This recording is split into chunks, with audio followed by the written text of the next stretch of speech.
What up?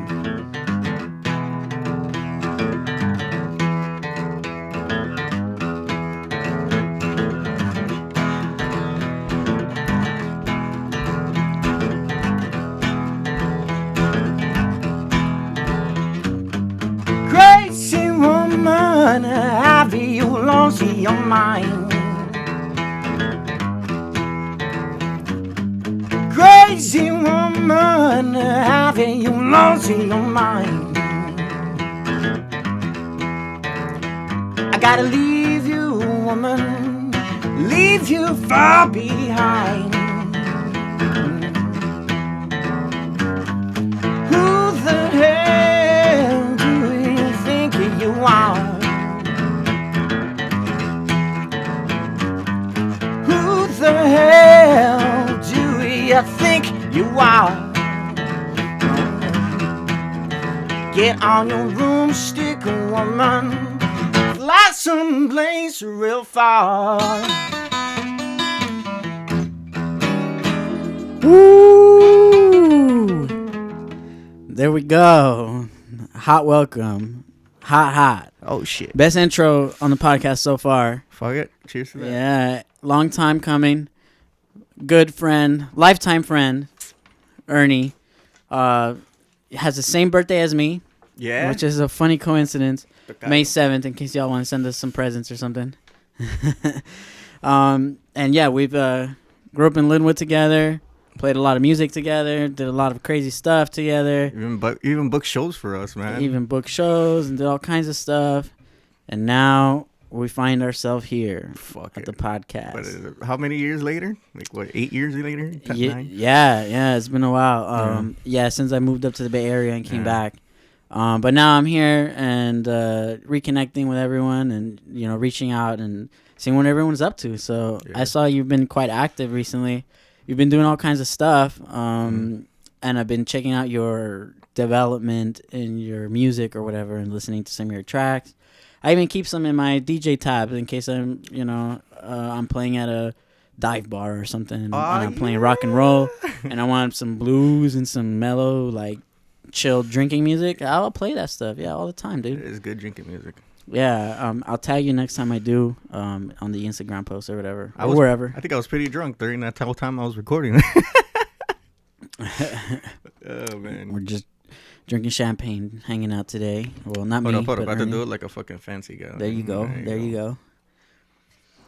Yeah, man, it's really excited. I had like so many ideas, so many things I want to ask you. Definitely, you know, focusing on your projects, on your special projects as well, but just in general, like, what's going on in LA, you know, like, because, like, so you grew up in Lynwood. Are you still in Lynwood now? Yeah. Still right there, right in front of Lynwood High. So, yeah, sometimes I always ask, like, for my Lynwoodians, like, and in case people listening don't know, Lynwood is a little city in LA in between Compton, Paramount, Watts. It's in the middle of everything. It's like a funky oasis, mini city surrounded by. It's in the heart of everything. Yeah. It has some good parts, has some terrible parts. It's got, you know, you got people that think they're rich on one side and people that are, you know, the projects on the other. Yeah. It's a weird place to grow up, right? And then we got the snobby side and near fucking Southgate, and then we had like the more ghetto side near fucking Compton. Yeah. Although nowadays I cruise by Southgate and it's looking kind of decrepit. I don't know. It's like I feel like there's a lot of. And then sometimes I drive through Compton and then I don't see as many. It looks better. It looks better. That's exactly right. I feel like Compton has come a long way. I feel like Compton's better than Lynwood now. You know what? Right? One time I got stopped by the cops, and like a long time ago, like maybe a couple years ago, with my friend, you know, Ciaron, right? And yeah. And we got stopped because I don't know, they racially profiled his ass.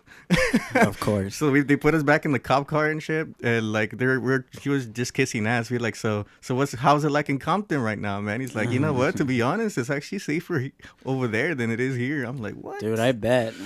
It's so crazy how everything changes. Yeah, everything just shifts. But exactly. So I guess I was wondering, like, what do you know? Is there anything in Lynwood I don't know about? Anything crazy going on, or any cheese man? Any weirdness? I mean, where I live and shit, we always deal with vandalism. Yeah, I mean, but I mean, that's just Imperial Highway. And what about what about music? Like what about the kids in the high school now? Are they playing music? Do they do things? Do you see anything in the neighborhoods? Any parties? Any shows? Mm-mm. Do you hear any like drums in the back of some people's random house? Never, dude. I don't know what happened to this place. That place is dying, dude. I haven't all the friends from high school that used to play. I haven't heard from them. I think maybe I know Anthony's still playing drums and still kicking ass, as well as Lewis with his new band and stuff. You know. Yeah, there's a few. The funny thing is that the only music projects I know about going on are from people our age. You know? Yeah. Like where are the? I guess I want to see the younger kids. Like, I want to go to their shows. You know, like where are your shows at? Yeah, because a lot of the younger kids are leading it these days, man. Exactly. So I'm wondering. But it's like, where to go? Who do you look for? Exactly. Now everything's just on Instagram and people are influencers or whatever.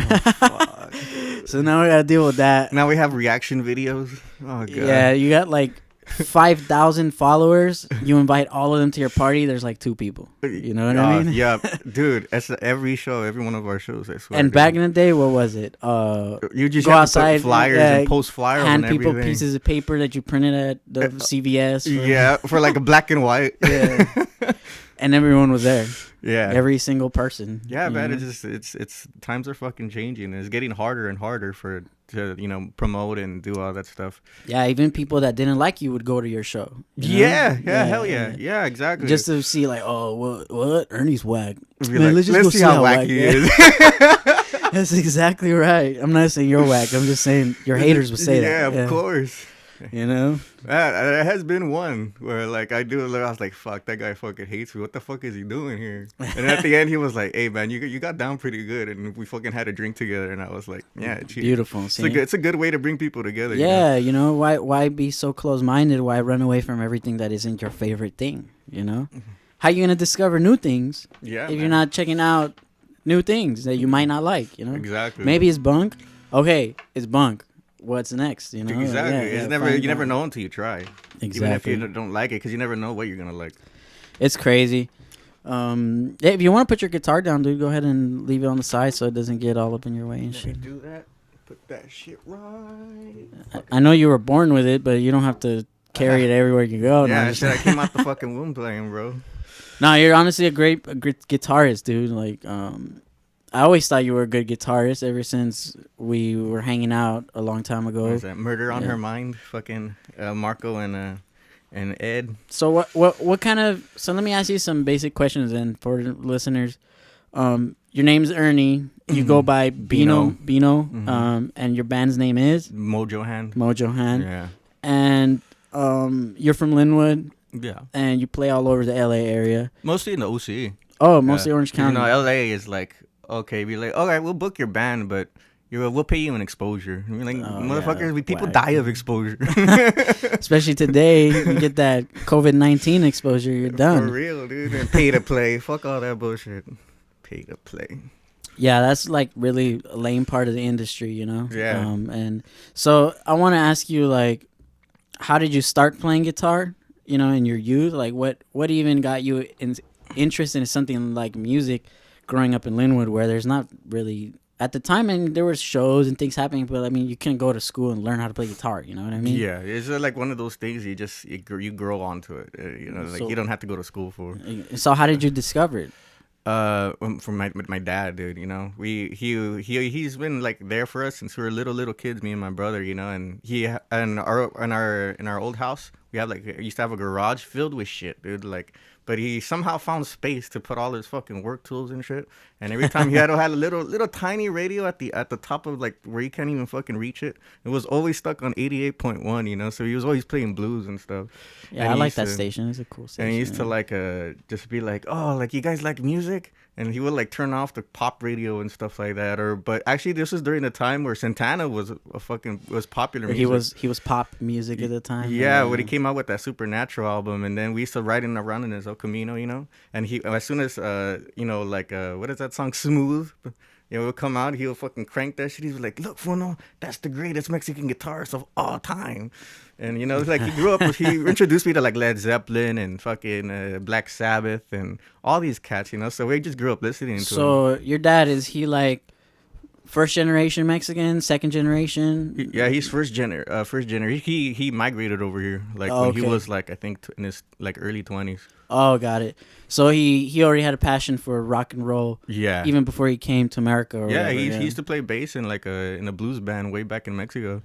Oh, sick. So he must like rock en español and all that stuff too. Yeah, he loves Manan and all that stuff. He went to school over there in Guadalajara, like the music school and stuff. That's cool. Yeah, he doesn't play as much anymore now. He spends his time making guitars and shit like that. Making them? Yeah.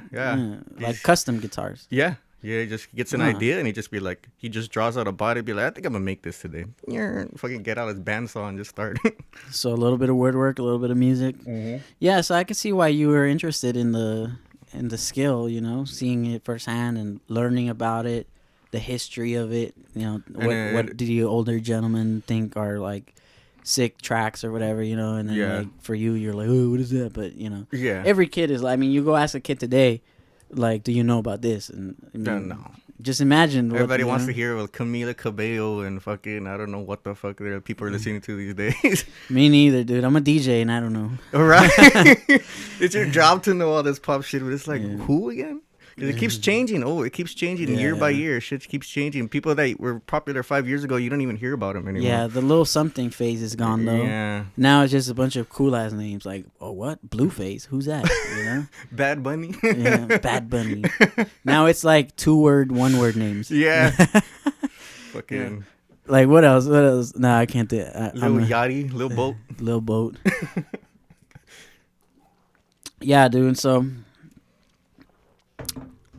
that's kind of how you discovered music, right? Or the guitar, I should say. And then I know that when I was in high school, I played drums. I played in the drum line. And for people that don't know, Lynwood at the time had like a really terrible band. Like our teacher was garbage.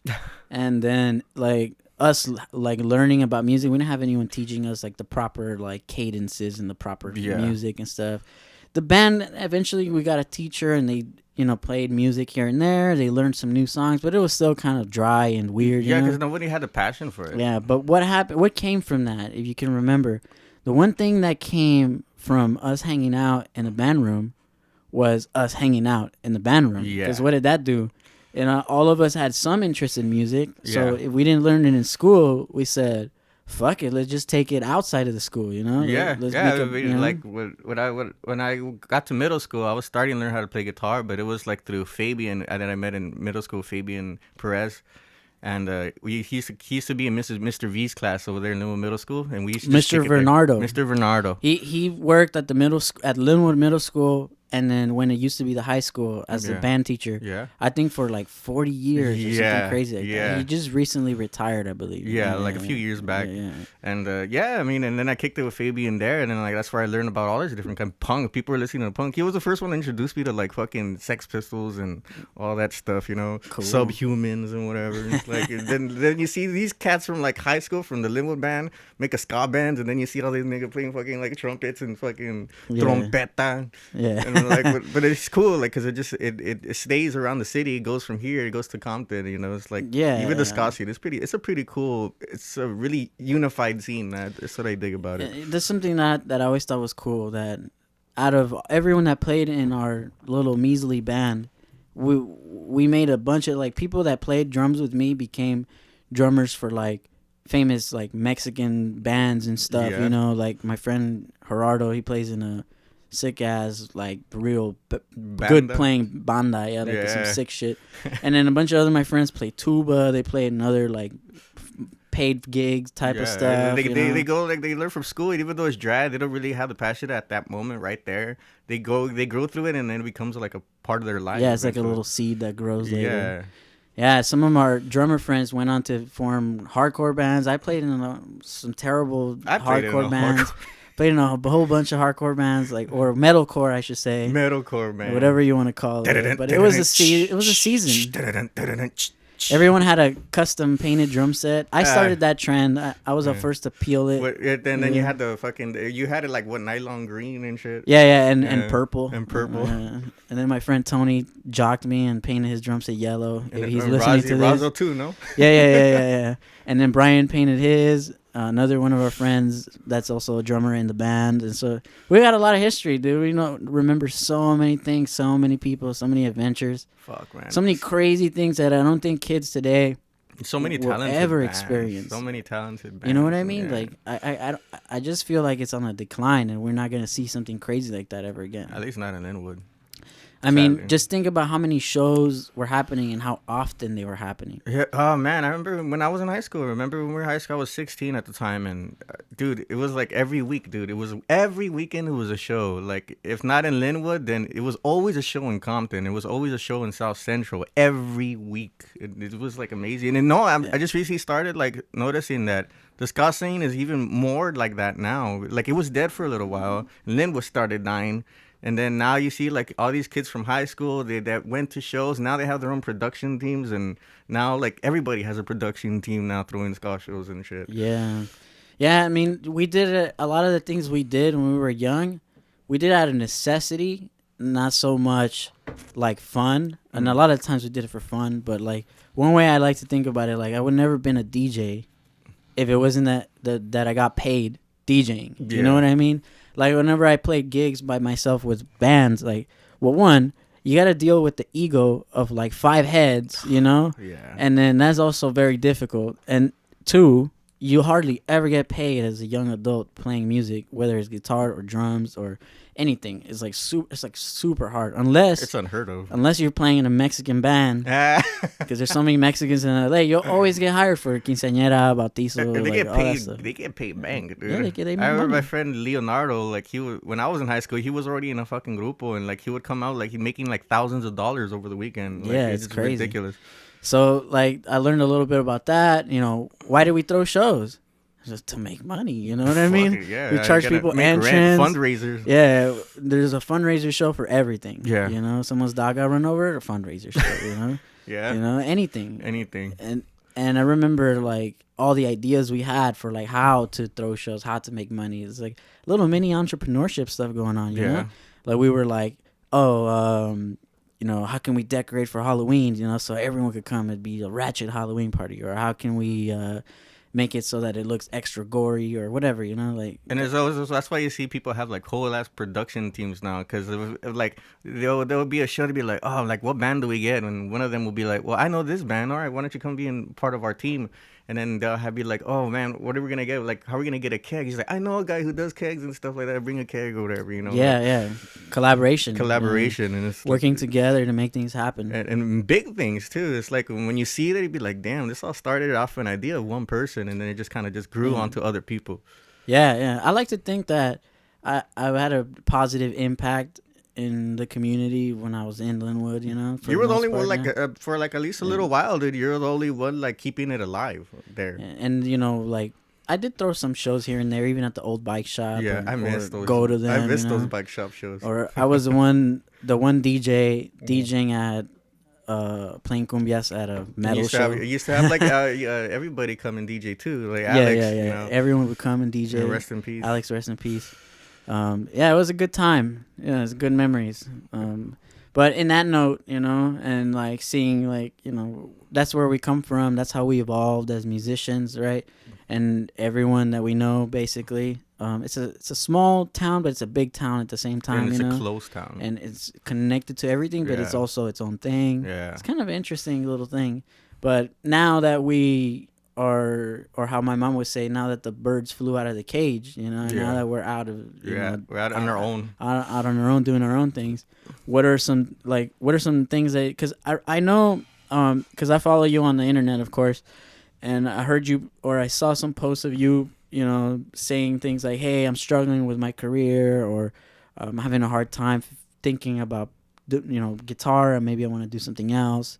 So are you still kind of like teeter-tottering between that, or are you kind of like solid now in like your music? Oh, dude, it's a constant up and down. It's you know, there's days last year, like it was a really busy year for us as a band, when we had like constant at least 2-3 shows a month, and that was pretty good. But then there came like a hiatus. We had to leave our drummer, and And then there was a long hiatus, and then it was just dying for a little bit. And then there's moments like that where you don't know when the next gig is, and then I have to go up and get a fucking job and shit. And I'm bouncing around jobs all the time for the past few years, you know, because it's like I get bored at one job just to like keep doing music, you know, just to keep it up, you know. Yeah, you work 9 to 5 so you could keep your passion going. Yeah, exactly. Yeah. Even if like you hate the job, I'll just do it, and just even if I'll stay at one job, get bored of it, or get mistreated somewhere, get tired of it, feel miserable there, and then go somewhere else, even though I don't like it or whatever. Yeah. And just to keep it going, you know. And how did you overcome that obstacle? Like, are you like how did you get yourself feeling better about guitar?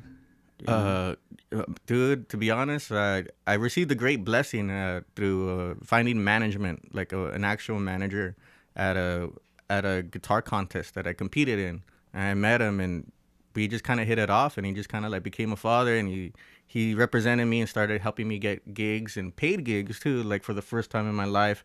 And every time I'm like feeling a little unmotivated or whatever, he comes like an angel, and he'd be like, just keep it going, like, because I have faith in you and I'm here to back you up. And lately it's just kind of been helping me a lot. So that's the turnaround for you then, was finding management. Yeah.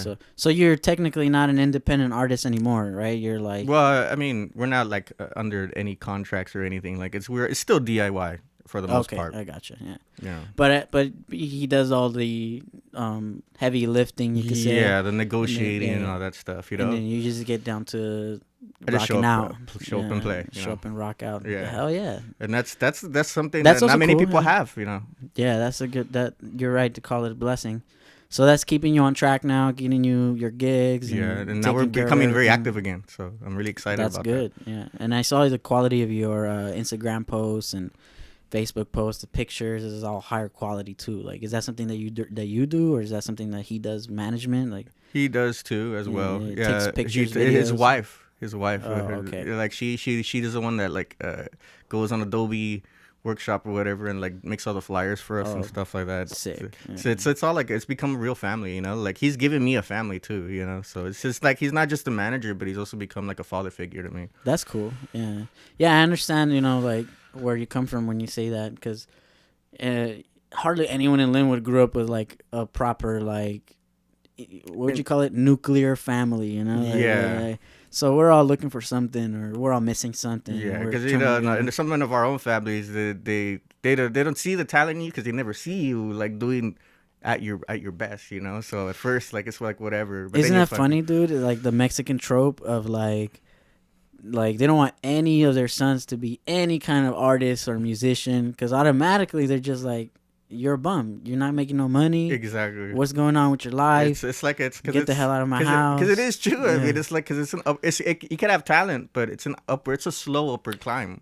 Yeah, you know? It's a slow, more difficult, steeper climb for us, and unstable. And this is the only time I would agree with SJWs, you know, and like liberals, because I can say I'm like a classic liberal, you know. So for me, like, I feel that, you know, Mexicans, we do have some hurdles to overcome, you know. Yeah. One of those hurdles is definitely the family aspect. Some families are great, some are not, you know. Yeah. Like the same problem in most black families, like having a single mother. Terrible thing, you know. It's gonna fuck the whole rest of that kid's life up. But you could either overcome it and become a better person because of it, or you could just choose to just soak in it and just embitter your soul. Exactly. Yeah.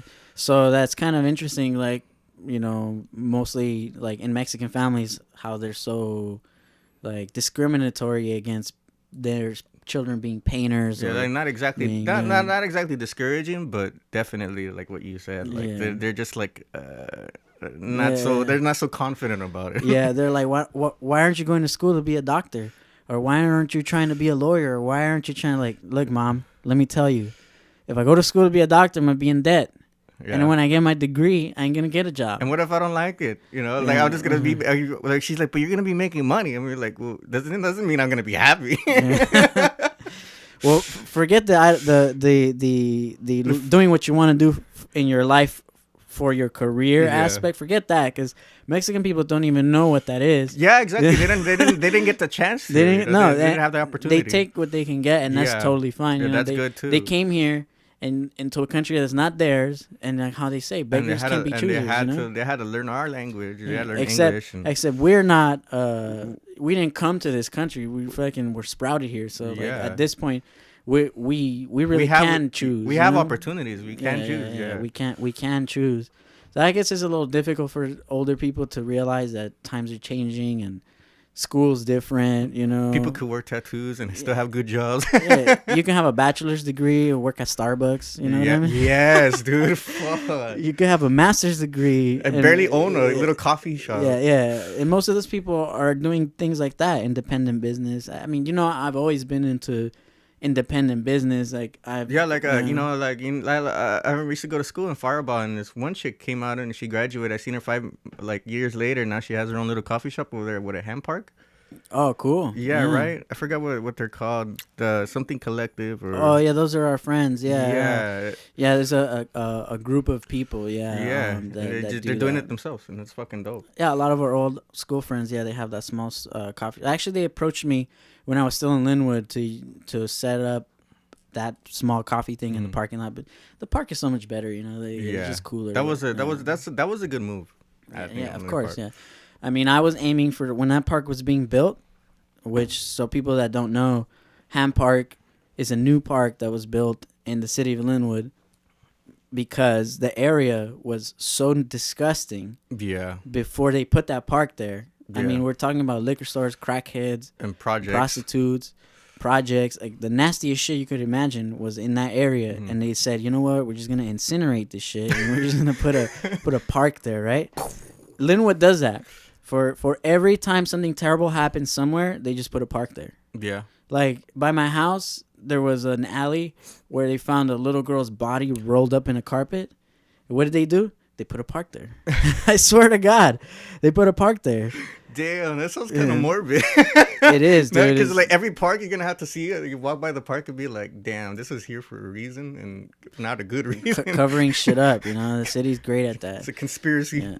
Lynwood, and that's another thing. Like they say, like Mexican people are like crabs. Like they fuck each other up. They more than they help each other. You know? Yeah. That's why our communities are all broken. You know, the same reason why most minority communities are busted up like that. Yeah. Because if you look at people in Koreatown, I mean, they got that shit on lock. You know, they got a whole Chinatown. The city recognizes it. And it's always booming. It's a Chinatown. They have a whole area for commerce. They make money. They do everything. There's no little Mexican town around here. No, I mean, it's a whole fucking city is a little Mexican town. You see in Koreatown, like, it's not even just Korea. You have, like, everybody there. Yeah, black people, white people from all different classes. Yeah. You have rich people there. You have poor people, ghetto-ass people. And but here in Lynwood. Oh, God. No, in Lynwood, if I want to open up a small business and I'm a young entrepreneur, they're gonna be like, nah, that's whack, you know. And they're gonna give you like unnecessary permits and shit. Dude, like I want to paint it green. Like, oh no, sorry sir, you can't paint green. You have to have a permit. You have to paint one of these bland ass colors, and they said you can only paint brown. You can only paint white, or you can only paint a different brown. And if you just choose to be like, fuck that, and they'll just drown you in paperwork and shit. No, they'll just shut it down. Really? Yeah, they'll shut it down. That's some bullshit. Yeah, I had to go through like a legal battle to paint the bike shop green. It was the only store in the whole area that was green. You know, corruption's bad in Lynwood too. It sucks that you have to like do that. Because then you ask yourself like, okay, I can't paint my shop green. And it's my shop. Meanwhile, the fucking hardware store down the street is green. How the fuck did they paint it green? They painted exactly almost all the way black. Because they're friends with someone at the city, of course, you know? Like, that's always going to be the thing. Like, oh, do you have a friend at the city? Oh, okay, you know? And everyone snitches on each other in Lynwood. Yeah, dude. All the neighbors. Yes, you cannot keep anything a secret over here. You park in someone's driveway by 3 inches. They're already like, Policia, ven yes, like, dude, yes. Oh, my God. Call the city for everything. That shit happens. That shit, because I live in like the condominiums, like right there in front of Lynwood High and shit. Don't tell people where you live, son. They don't know exactly where. Because there's like other condominiums and shit, whatever. But it's like we go through that all the time and shit like that. And then when we first moved in, their kids didn't have cars and shit like that, you know? So then more and more, like, we got cars. Because I'm driving now, and then my brother started driving more. Now he has a work truck and shit like that. So all the visitor spaces be filled with, like, everybody's cars. And now they're calling the city on everybody, saying that we can't park there, even though there's no other place to park. Yeah, dude. It's ridiculous. It's overpopulated. It's crazy. No one is keeping track of any of that shit, you know? People park their cars in front of 2 spaces, you know, so that no one else could park, type of shit. Yeah, exactly. And then when they get home from work, then they move it up a little bit. You know what I have to do car. to leave my house, dude? Like after 6 p.m., my mom has to come, and like we have to wait for somebody to come, and when I pull out my car, they put their car in my parking space, so it's safe by the time I get home. Like it's terrible because I can't go nowhere, dude. Yeah, it's crazy, dude. Yeah, it's happening all over LA. This is like the traffic's terrible. It's getting more and more condensed. More and more people live everywhere. You know what I mean? Yeah. The little neighborhoods that were quiet, more and more apartments. You know what I mean? More and more big old complexes full of like a grip of people. You know. And I'm pretty sure this is why people are decided like the cities or like Echo Park are like gentrifying the hell out of that. You know, because everybody's just coming over there. They're seeing it as like a safe haven. So everybody's coming over there and then wasting all the resources to be like, no, we can't have this. Shut it all down and make everything much more expensive. Yeah, because, you know, if you had a property somewhere, the last thing you want is for it to turn into Lynwood, you know? Like, realistically speaking, like, if I was the owner of a property, you know? I can't have that. I'd much rather have, a coffee shop and a place where no one's going to get shot, you know? Maybe, and if I could afford it to pay higher taxes, well, then cool, you know? Yeah. Like, people need to understand that that's part of life, you know? Like, there's this show on Netflix called Gentefied, and it's all about all those different topics and their take on, like, what it is to be Mexican American and live in LA and all this shit, the Boyle Heights and the gentrification thing. Yeah. But I feel like it's like really, well, one, the show has terrible, weird ideologies injected all over the place where you're supposed to swallow it with the whole pill, you know? Yeah. It's like, dude, like, I'm not trying to eat that whole pill. That's crazy. It's very you know? biased. Yeah, it's got a whole lot of anti-Trump material. It's got a whole lot of all kinds of craziness. Not that I love Trump for any reason, but it's just like, come on. Like, but everybody has a right to believe it. Nobody should be bombarded with propaganda, you know? Yeah, being Mexican doesn't make you automatically LGBT approved. Yeah. Being Mexican doesn't make you automatically black approved. Being Mexican doesn't make you automatically an oppressed category. Like, you know what I mean? Yeah. They make Mexican people look weak, in my opinion. Like, that's why my brother, he's a to believe it, he's a Republican. My family's always been Republican, but my brother's the only Trump supporter in the house. He's the type of person that believes like just because I'm Mexican doesn't mean that like I'm automatically like this is my life and shit. You know, like we make our own life. We choose to. Like we were saying, like we don't have to feel. Like we have trials and tribulations and things that make life difficult, but I mean, we can also have tools that help us get beyond it. You know, Yeah. but that doesn't mean that those things don't exist. Yeah, it does. But at the same time, it doesn't mean you're not allowed to like make your life. Exactly. Yeah, it's a balance. But the show is definitely not balanced. But I find it funny, like the tropes, like the Mexican stereotypes, you know, of the dad, the mom, could be kind of accurate. I find the old people in the show are kind of more accurate. It's funny. Yeah, maybe the young people are where it's not so accurate, you know. Yeah. Some other shit is kind of still like I could see culturally. Yeah, culturally, they make sense of the language and all that stuff, you know. Like, if you wanted to know how people sound in LA, that's exactly how they sound, you know? Like, exactly. So that's not wrong, you know? I didn't know until, like, I was touring Matamusca, and we went to Oregon, and then we were speaking with the fans, and people like, you're from LA, huh? I'm like, yeah. He's like, yeah, because you have an accent. I'm like, what the hell? I didn't know I had an accent. Yeah, no, you'll notice that when I moved to the Bay Area, that's, like, the first thing I noticed. Like, I couldn't speak how I usually speak. Yeah, because no one sounded like that. Everything. No one sounded like that, and I sounded like a weirdo. But then I realized people over there have their own way of talking. Mm-hmm. They say their own things. They say their own words and shit. I heard people in California are the only people that say, like, when they're giving directions, oh, you take the 405 or you take the this. When in reality, all over the other states, they just says, oh, you want to take 405 freeway. You want to take the freeway 405. Oh, so we put the in front of it and the like. Like a this, like a that. It's interesting, dude. But yeah, it's some of the tropes in the show are accurate. So obviously, a lot of things I don't agree with, you know. Yeah, it's just that. But they definitely like it's a flamboyant show. I mean, I guess they're trying to be noticed, you know, trying to be viral. They're going for a certain audience. Yeah, but that's the problem. Mm-hmm. It's like, automatically they're assuming that all Mexicans are that audience. Yeah. You know, it's like, yo, you're tripping. There's like, half the people watching the show probably think is whack. You know what I mean? I saw it too, and I'm like, I didn't grow up like that. Like, all right, like this is whack. This is exactly, see? And then meanwhile, all these other people who don't understand like Mexican culture, they're just like, that's how it is. Oh my God, that's incredible. Oh my God, gentrification. Wow, such a bad thing. Like, yo, like that's not like you're crazy, you know?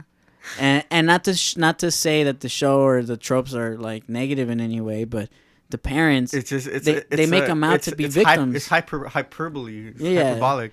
They make them out to be victims, like everything in life is pointed against them. Yeah. But in reality, if you pay close attention to the show, even the show's own details show you that it's their own goddamn fault that all those things are happening. You know what I mean? If you look closely, it's every single individual's responsibilities that they're not meeting that's causing them to, obviously don't get wasted and go pissing outside because the cops are going to snatch you. Like, duh.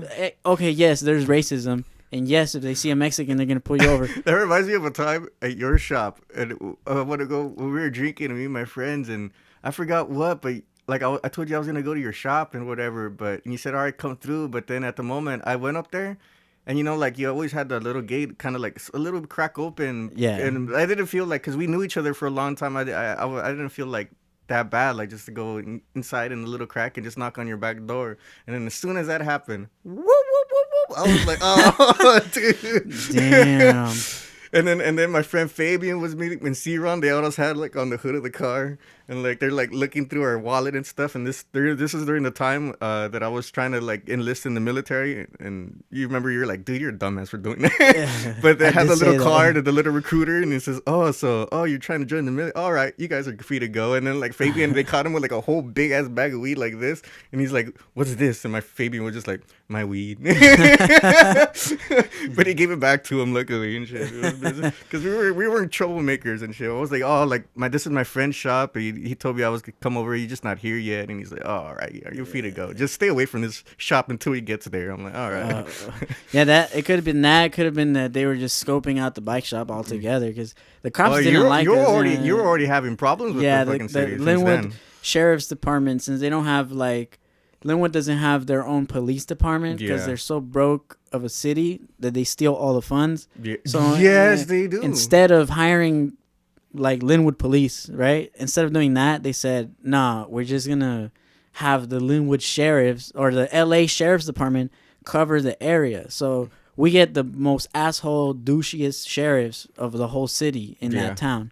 I got mugged by my house and shit, and then like it was in front of cameras and shit, and even took their fucking license plate and everything. And I was like, all right, here's the license plate, here's the color of the car, there's the camera.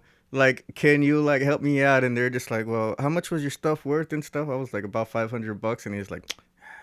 And they're like they're wasting their fucking time, and like I practically cracked the fucking case for them and shit. Yeah. And they were like, so what's the likeliness that this is gonna be solved and shit? He's like, oh well, we're gonna have to bring in the detectives, and I was like, oh yeah, you're not gonna do shit about it. Yeah, that's typical, dude. Those guys are ridiculous. They shoot people for fun.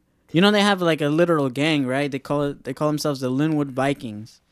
Yeah, and it's a sheriff's gang. And they're neo-Nazis. Shit. White guys? Yeah, it's a neo-Nazi sheriff's gang. And they recruit other races, too. Like, there was an Asian dude, and there was a Mexican dude part of that gang, too. I used to do community... Because when I got my remember my hit and run and shit, I told you I did the community service at the fucking sheriff's department? Yeah. There was one fucking tatted up fucking asshole fucking Asian guy there, dude. Like, Asian sheriff. I was like, dude, this guy's a fucking dick. That's probably the guy. Yeah, it's probably him. Yeah, they literally initiated in gang warfare. They shot people. They took people's drugs. Fucking they planted fucking shit on people. Nah, they don't waste their drugs on planting it. They steal it, and then they sell it. And then, they're into some crazy stuff. Yeah, and they got busted. They were all indicted. I remember it was on the news. At one point, it was on the news, yeah. And then, but that's now why, it's like, just back to was normal. it like the chief of like the sheriff, the sheriff for Lynwood, like what, like no, the whole sheriff of LA was like put to jail or something like that. Something like that, yeah. There was some crazy like coup that happened with the sheriff's department where like there was like a shift of power. Like there was like a lot of corruption, and there was a lot of guys that were like doing crazy things like that. Yeah. And then the federal government stepped in, and they were like, hey, y'all are getting too crazy. everyone's got to go. Shit. Yeah, but it was just a front. Of course, all them fools are back to work. Yeah, of course. And it was just a crazy time, and then they kept harassing the store. They kept doing crazy things. Like the cops are there all the time. And like I said, if you call them for something that you need help, they're never going to help. They never do it.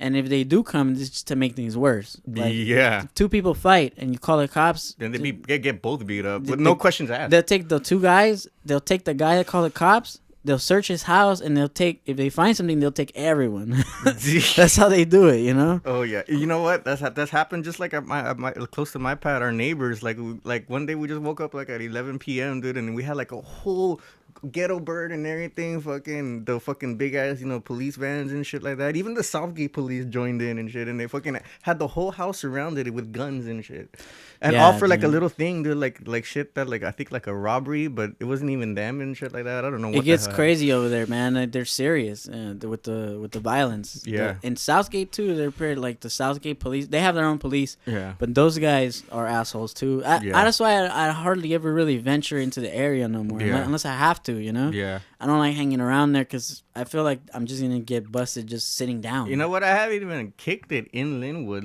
like around Lynwood, in such a long time. Like if I'm going somewhere, I'm going to Downey, or I'm going to practice or like whatever, and I never I rarely ever go out to explore Lynwood anymore. Dude. Yeah, Lynwood is a safe town if you stay indoors and mind your own business. Yeah, but as soon as you're out and about and doing things, that's it.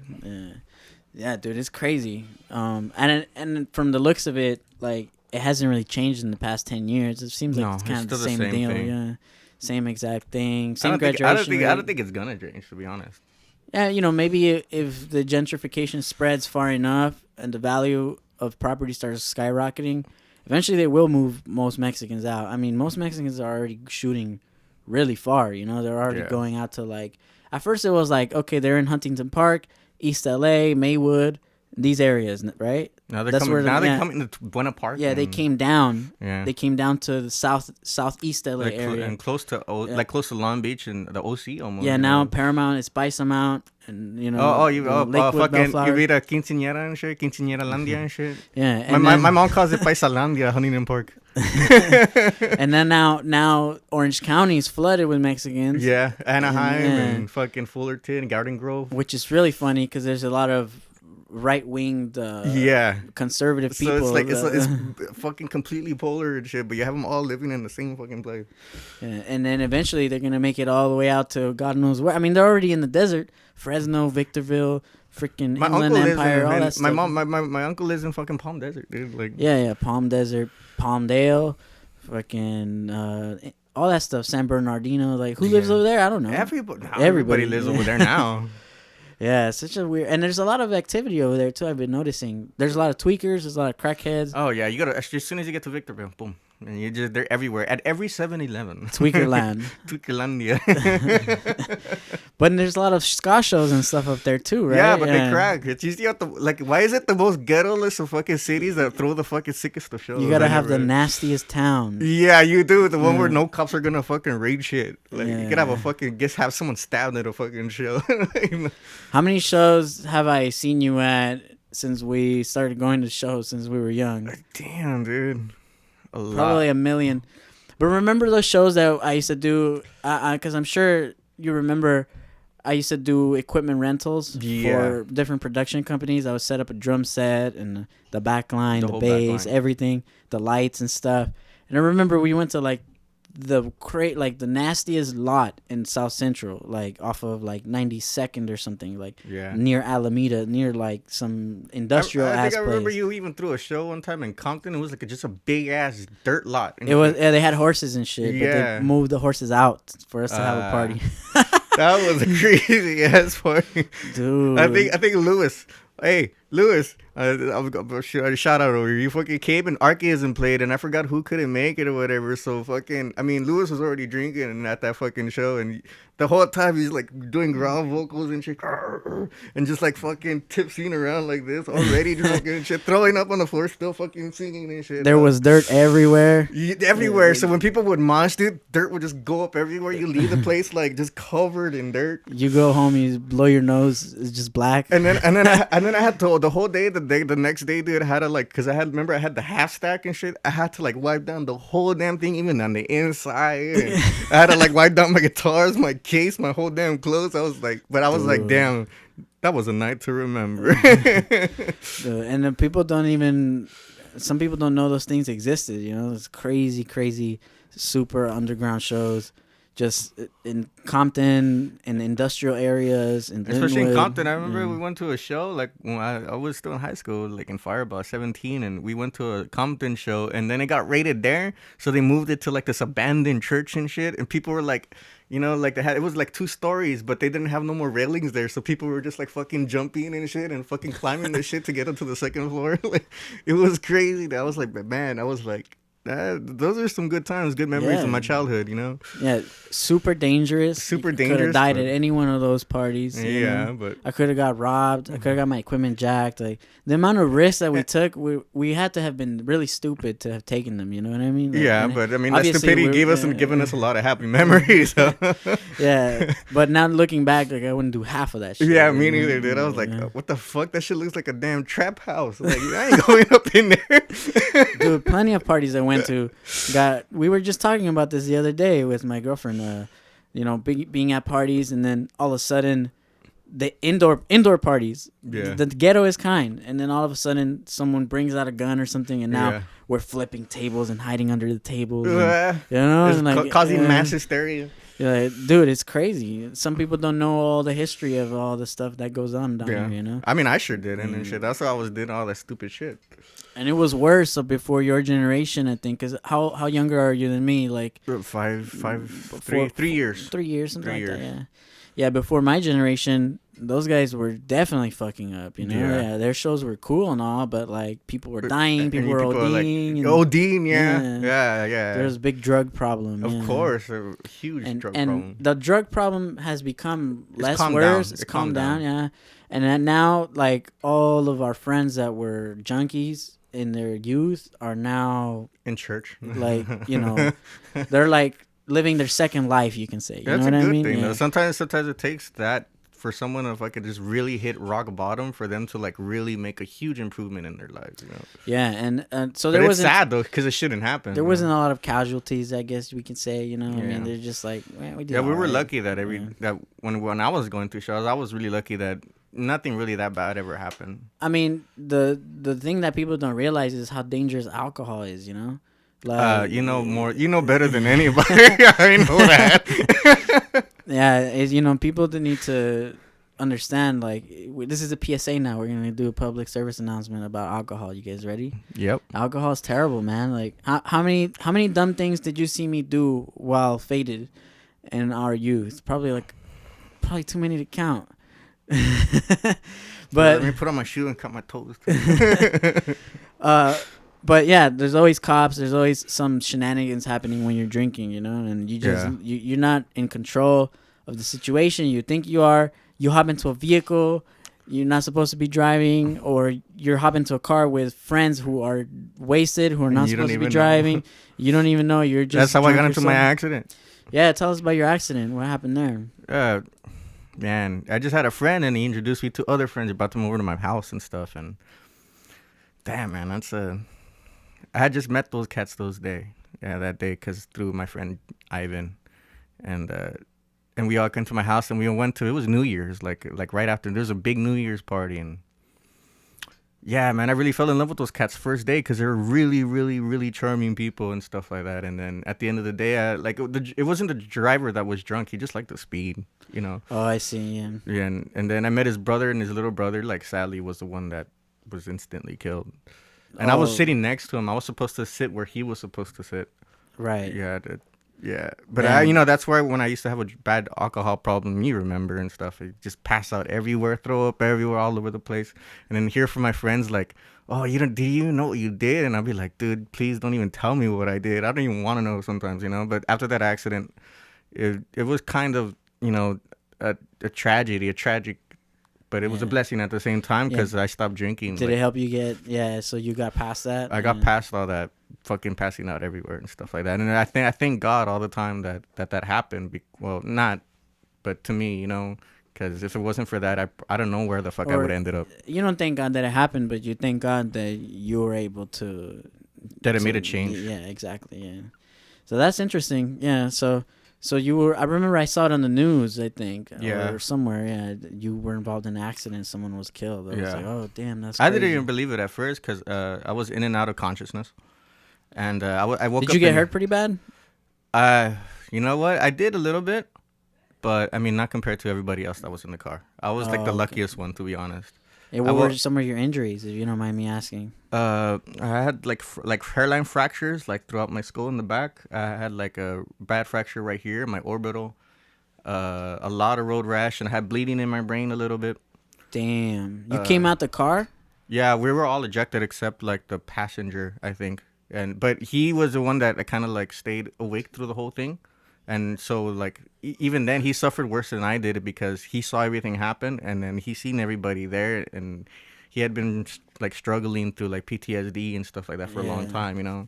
Well, he's lucky to have witnessed it because, you know, even though it's bad to see things like that, sometimes it's better that you know things than if not know things. You know what I mean? Yeah. So it's good to have someone say everything that happened and like, yo, this is how it went down. Yeah. Know? So damn, man, it gives everybody closure. That's crazy. Sorry to bring up some crazy subject like that, but I'm an open person, right? I'm an open book. Yeah, I mean, and then I'm sure I've flipped over my truck before, and I've crashed my vehicle a few times as well. For doing stupid shit like that, and so obviously I don't do that anymore. And there's things like that like make you bring a change.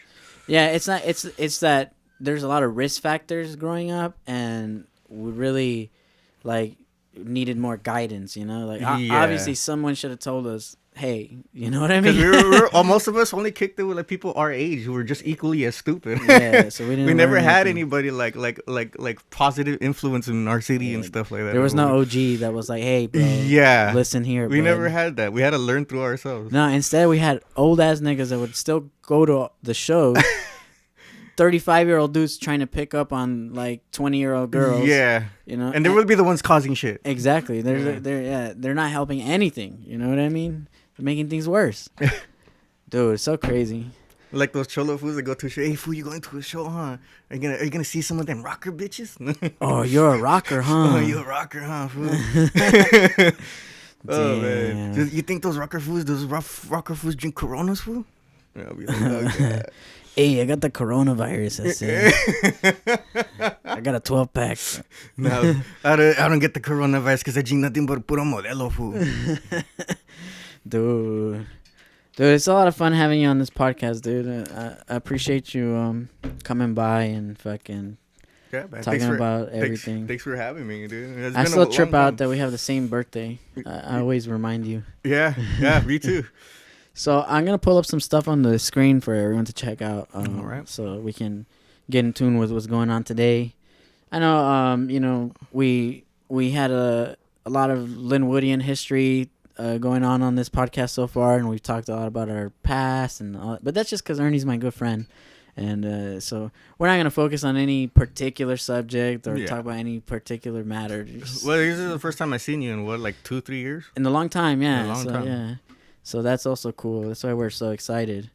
But this is your Instagram. Yeah. So if you guys want to connect, it's Beano is live, and you can check out all his stuff here. I mean, he has like plenty of videos of him rocking and flyers. Really amazing, actually. I mean, I gotta tell you again that when you play guitar, I mean, I told you this before you even became Beano Mojo. Yeah. I was like, dude, like, when I play music with you just messing around, I was like, I can always I feel like you could play. Like, if you just got your timing better. It was in syncness. Yeah, I was like, I think you could really rock some crazy bands. I remember telling you that, yeah. Well, fuck it, look at it now.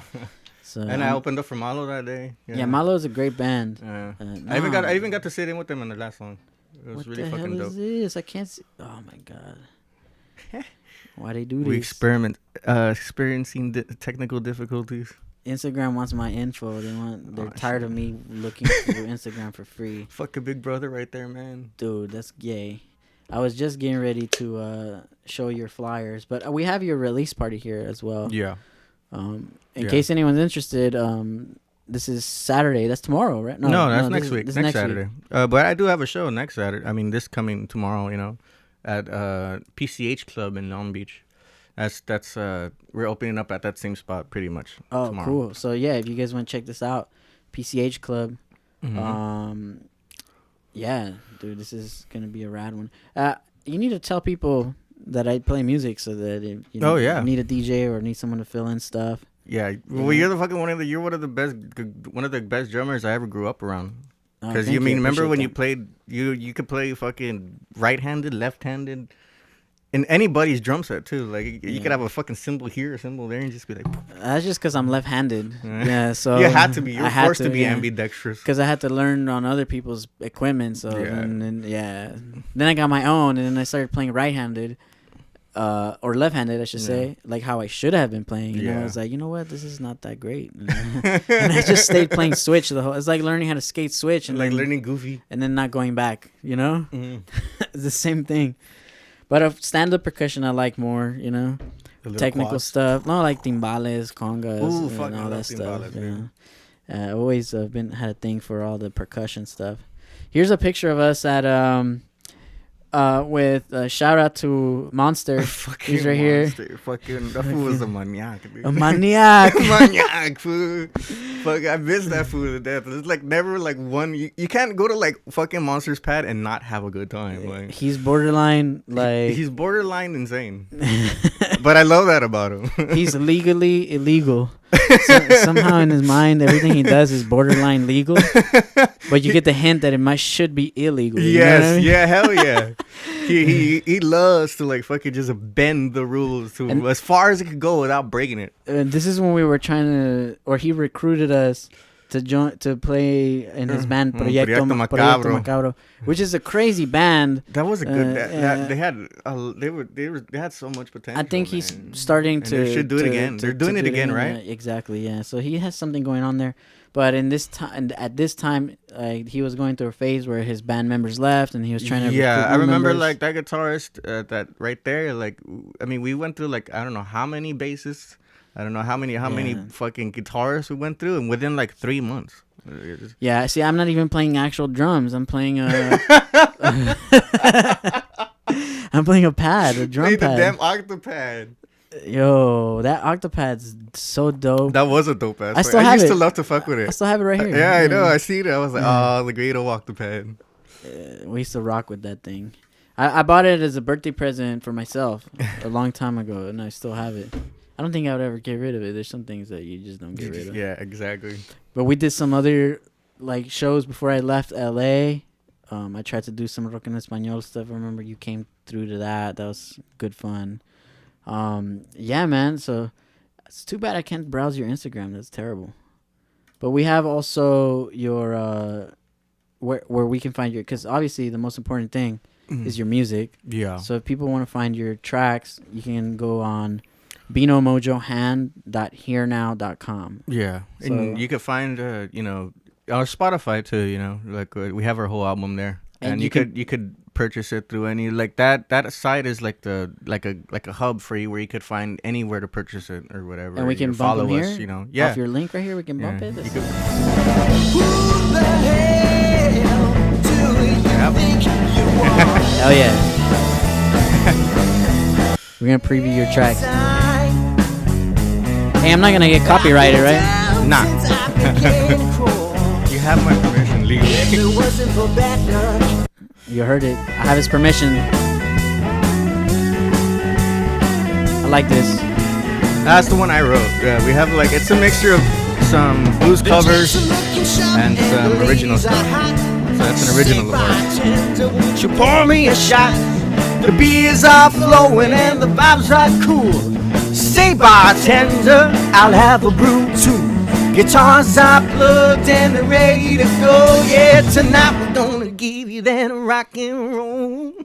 Yeah. Yeah, man. Sick. So most of this, a lot of the album is really the music that really got me into blues. So, this whole album is filled with some original stuff and some songs that I kind of grew up listening to blues and stuff, Yes.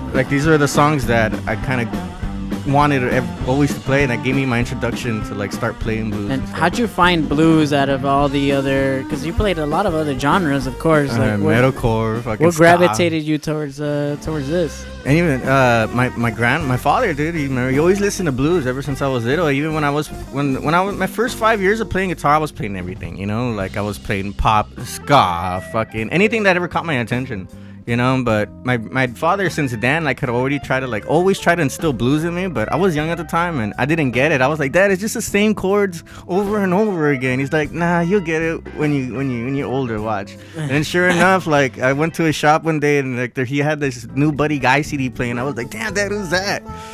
And then I want to go like look it up, and then I started like just diving myself into it, you know. And I was like, wow, like I started like fucking around and improvising towards it, and I was like, I could really feel everything that I play, you know, like it kind of like gave me like an outlet, you know. Yeah. Because it was really expressive music, you know. You didn't have to like sing to like express, to find expression through that type of music, you know. I like to describe it like, you know, like some people play music like on the beat. Yeah. You know, like pop music, I think is like on the beat kind of music, and like metal. Yeah. I think metal is like on the like, beat it's music. always because it's fast. Yeah, it's always on the beat. But then like this kind of music is what I call like on the offbeat. Like yeah, it's like it's it has swing because it has a lot of space. Like because even the slow ones. This is why I love playing slow blues more, because like the tempo is so slow. You have so much space to express so much within that short amount of like within that distance, you know. So it gives a lot of room for expression. Yeah, I see. Especially for a guitarist, you know, since you're playing like lead and doing solos and stuff, you probably appreciate more of that space to do your thing. Because you could like really make like about like slow blues and stuff like that. You could really, since there's a lot of space, you have so much space to express, and you could really allow the guitar to like sing like a person. You know, you could do little things that sound very vocal. You know. Right. I also like to think of it like it's just a counting problem. Because I'm a DJ and I count beats all the time for every time I'm DJing, right? And sometimes you're playing tracks and you're fitting them together, mixing them, right? Mm-hmm. Putting them together, making like a mashup. You have to make sure everything aligns. Everything aligns. But with this kind of music and other music like it, like I feel like hip hop's a little bit like that too. Yeah, it can definitely. What it's doing is like that room is allowing you to count. So what I mean by counting is the problem. It's like, giving you the count like that you could give, because there's so much space. You could just or like how another way I like to think of it, like it's harder to count to 100 from 1 to 100 than it is if you count every single number. Yeah. Like, of course you can count to 100 counting every single number, but if you just go 1 and then count the rest of the numbers in your head, and then you get to 100 and you're like 100. Yeah. You only hit 2 notes, but all the numbers in between were in your head. Yeah. So like when you have a lot of room, then you're the one counting, you know? You keep a cadence in your head. I feel like it builds. I feel like, and obviously we know this from experience, but when you're a young guitarist or any kind of musician for that matter, and you haven't really learned too much about music or music theory, you always want to play faster. You want to shoot your load before like you even get anywhere. Yeah. That's a good way to put it. Yeah, that's exactly right. But also, I feel like they don't have the ability to count without the beat. You know what I mean? So they have to play fast in order to stay on time.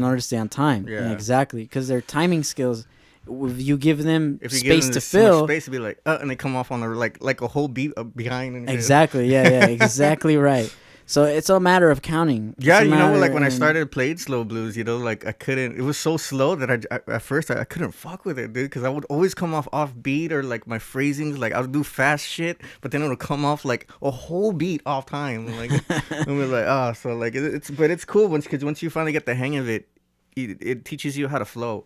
Yeah, you know? You learn how to kind of phrase and like make little phrases and like kind of. It's the same thing with DJing. When I'm playing music, for you're mapping out the wave in 2 or 3 minutes. So you're like, okay, here's my intro, here's the verse, here's the chorus, the climax, here's back to the verse, here's the outro.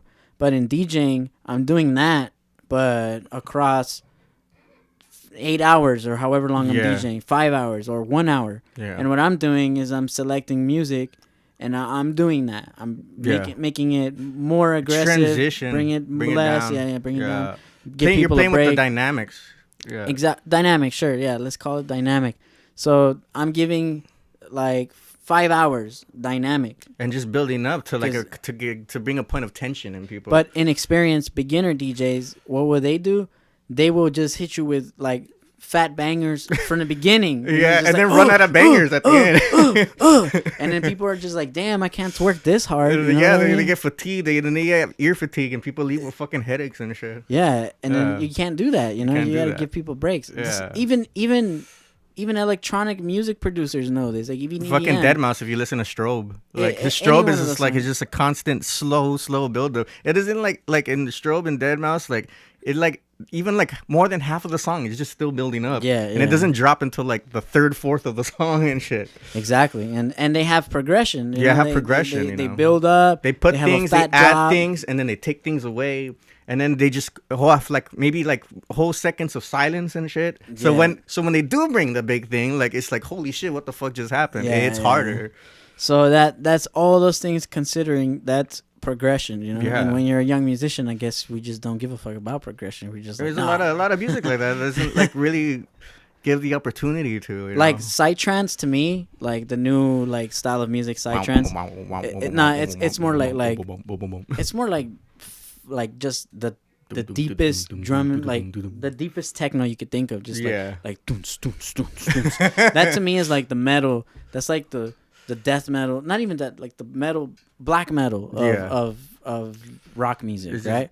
And then we've got EDM music. It's kind of like similar now to rock and roll. Yeah. Like, so and this is something I want to talk to you about. Like, you know, when you look at like when rock and roll developed, or let's say jazz, you know, remember when jazz was a thing? It was mostly black musicians, and they were smoking pot and shit, and then they called them jazz cigarettes, jazz cigarettes, and everyone thought that they were the shit, right? Like if you wanted to do some illicit activities, you would go to a jazz club to do them. You know what I mean? They were the rock and roll. They were the rock stars of that time, of that generation. Yeah. And before that, maybe Mozart was like, "Hey, y'all ready for this hot fire?" And then maybe Mozart was like, you know what I mean? Yeah. Maybe girls were ripping out their bras and throwing them at him when he started. I heard he was. I mean, didn't he fucking die of syphilis or some shit? Yeah, I wouldn't doubt it. Yeah. Actually, I don't know anything about him, but because I know he died young, and I know he died from some kind of fucking STD or some shit. Probably. So you know, people were just throwing it back at him and shit. Yeah. So he was like, throw that house back. So what instruments did they have at the time of Mozart music? Fucking like harpsichord. Because I think this was shit. like before piano. There's harpsichord, and they still had it, and fucking nothing but strings and shit. Strings. They didn't even have like fucking like woodwinds or fucking brass back then, I think. So then wind instruments started coming along, and then jazz is like the crazy shit. And then it's when the brass started coming in. The brass. And then after wind instruments was the next great accomplishment. The guitar. Yeah. The electric guitar. When the electric guitar came out, it gave things a new sound, so people were like, oh, that's hyphy, let's do that, you know? Yeah. And now it became like the new party music, right? Yeah. And it's still here fucking like 60, 70 years later. Well, it's dying down. But then what was the next technological advancement? The next evolution would have been electronic music, right? Yeah. As soon as electronic music dropped, like as soon as you can make a synthesized anything. Yeah. We had never synthesized the sound before. And then you could like you could make a whole entire group with just synthesized sounds. You didn't even need a band when you know what's crazy about synthesized music that I always trip out on? And this is like a crazy thing that I think about, like when it like the theory of synthesizers. But every time I think about a synth, like it's a sound that isn't produced by anything in real life. Yeah. So like a bird chirps and you record it and then you have it as a sample. You can slow it down. You can change the key. You can adjust it. That's completely unheard of. Yeah, you can adjust it. You can add reverb. You can do all these things, but you cannot change the original sample. Like you have to get it from the sound from something. Yeah. And the only thing we had in those days was mics to pick up sounds. Yeah. Right, and digitize them. Mm-hmm. But synthesizers are not that at all. A synth is literally using mathematics to create vibrations. Like fucking the Fibonacci sequence and shit. It's literally making a vibration, you know? Yeah. So you can make literally any sound imaginable, but on top of that, you can make sounds that don't exist, like crazy, like Moog synths. So and all it the crazy shit gives it that much more room for expression. Yeah, and then I don't know if you noticed this, but with production, the way that it's happening these days, most of it is kind of limited by its digital footprint. And I'll give you an example. Like when you produce a track fully digital, like say you use Pro Tools or you use Ableton Live or one of these programs, and you only use MIDI, you use no samples, right? You created all your own instruments, you put your own kick, everything, right? It's kind of like how like when the people say the UFOs came crashing down, but the reason why we have all this technology is because they were able to reverse engineer it and shit. Right. So like when you say it has a footprint and shit like that, you can make anything yourself and create something completely new. But it doesn't mean that it allows people to come together and be able to find the source so they could use it themselves and make something themselves new out of that thing. Right. Yeah. So the footprint that I'm referring to is like, what I'm trying to say is when you listen to a Lady Gaga track that was made 100% digitally, I just can't hear, like, it doesn't get me. You know what I mean? Like I don't feel it. And I think that has to do with the fact that it's too mathematical. Yeah, it's too perfect. Yeah, because it has no human quality to it. Exactly. But what is human quality? It's not error. No, it's different. It's almost like humans are so clever. So this is how I think about music. Music is like a game. Like when you hear a song, the only reason that you enjoy the song is because you think that you could predict it. Yeah. So you know when the chorus is gonna drop. And then when it does, then you sing along to it. Yeah. You know? And then you know when the solo is coming. Yeah. And you know it. And then you feel the solo even before it comes. Yeah. Like the person knows that you're going to do that. You know what I mean? And then you rip off the solo and then just hoping for a dope one. Yeah. And then they're like, oh, shit, he hit the spot. Like that's exactly what I imagined. Music psychology. Yeah. So when I think about music and it hitting the human factor of it being a slapper, we say, oh yeah, that track because it's slaps. Unpredictable. I think it's because it is predictable. Because we want something to be together with. Yeah. So for example, like if you listen to music by yourself is one thing, but when you're at a show, why is music better live?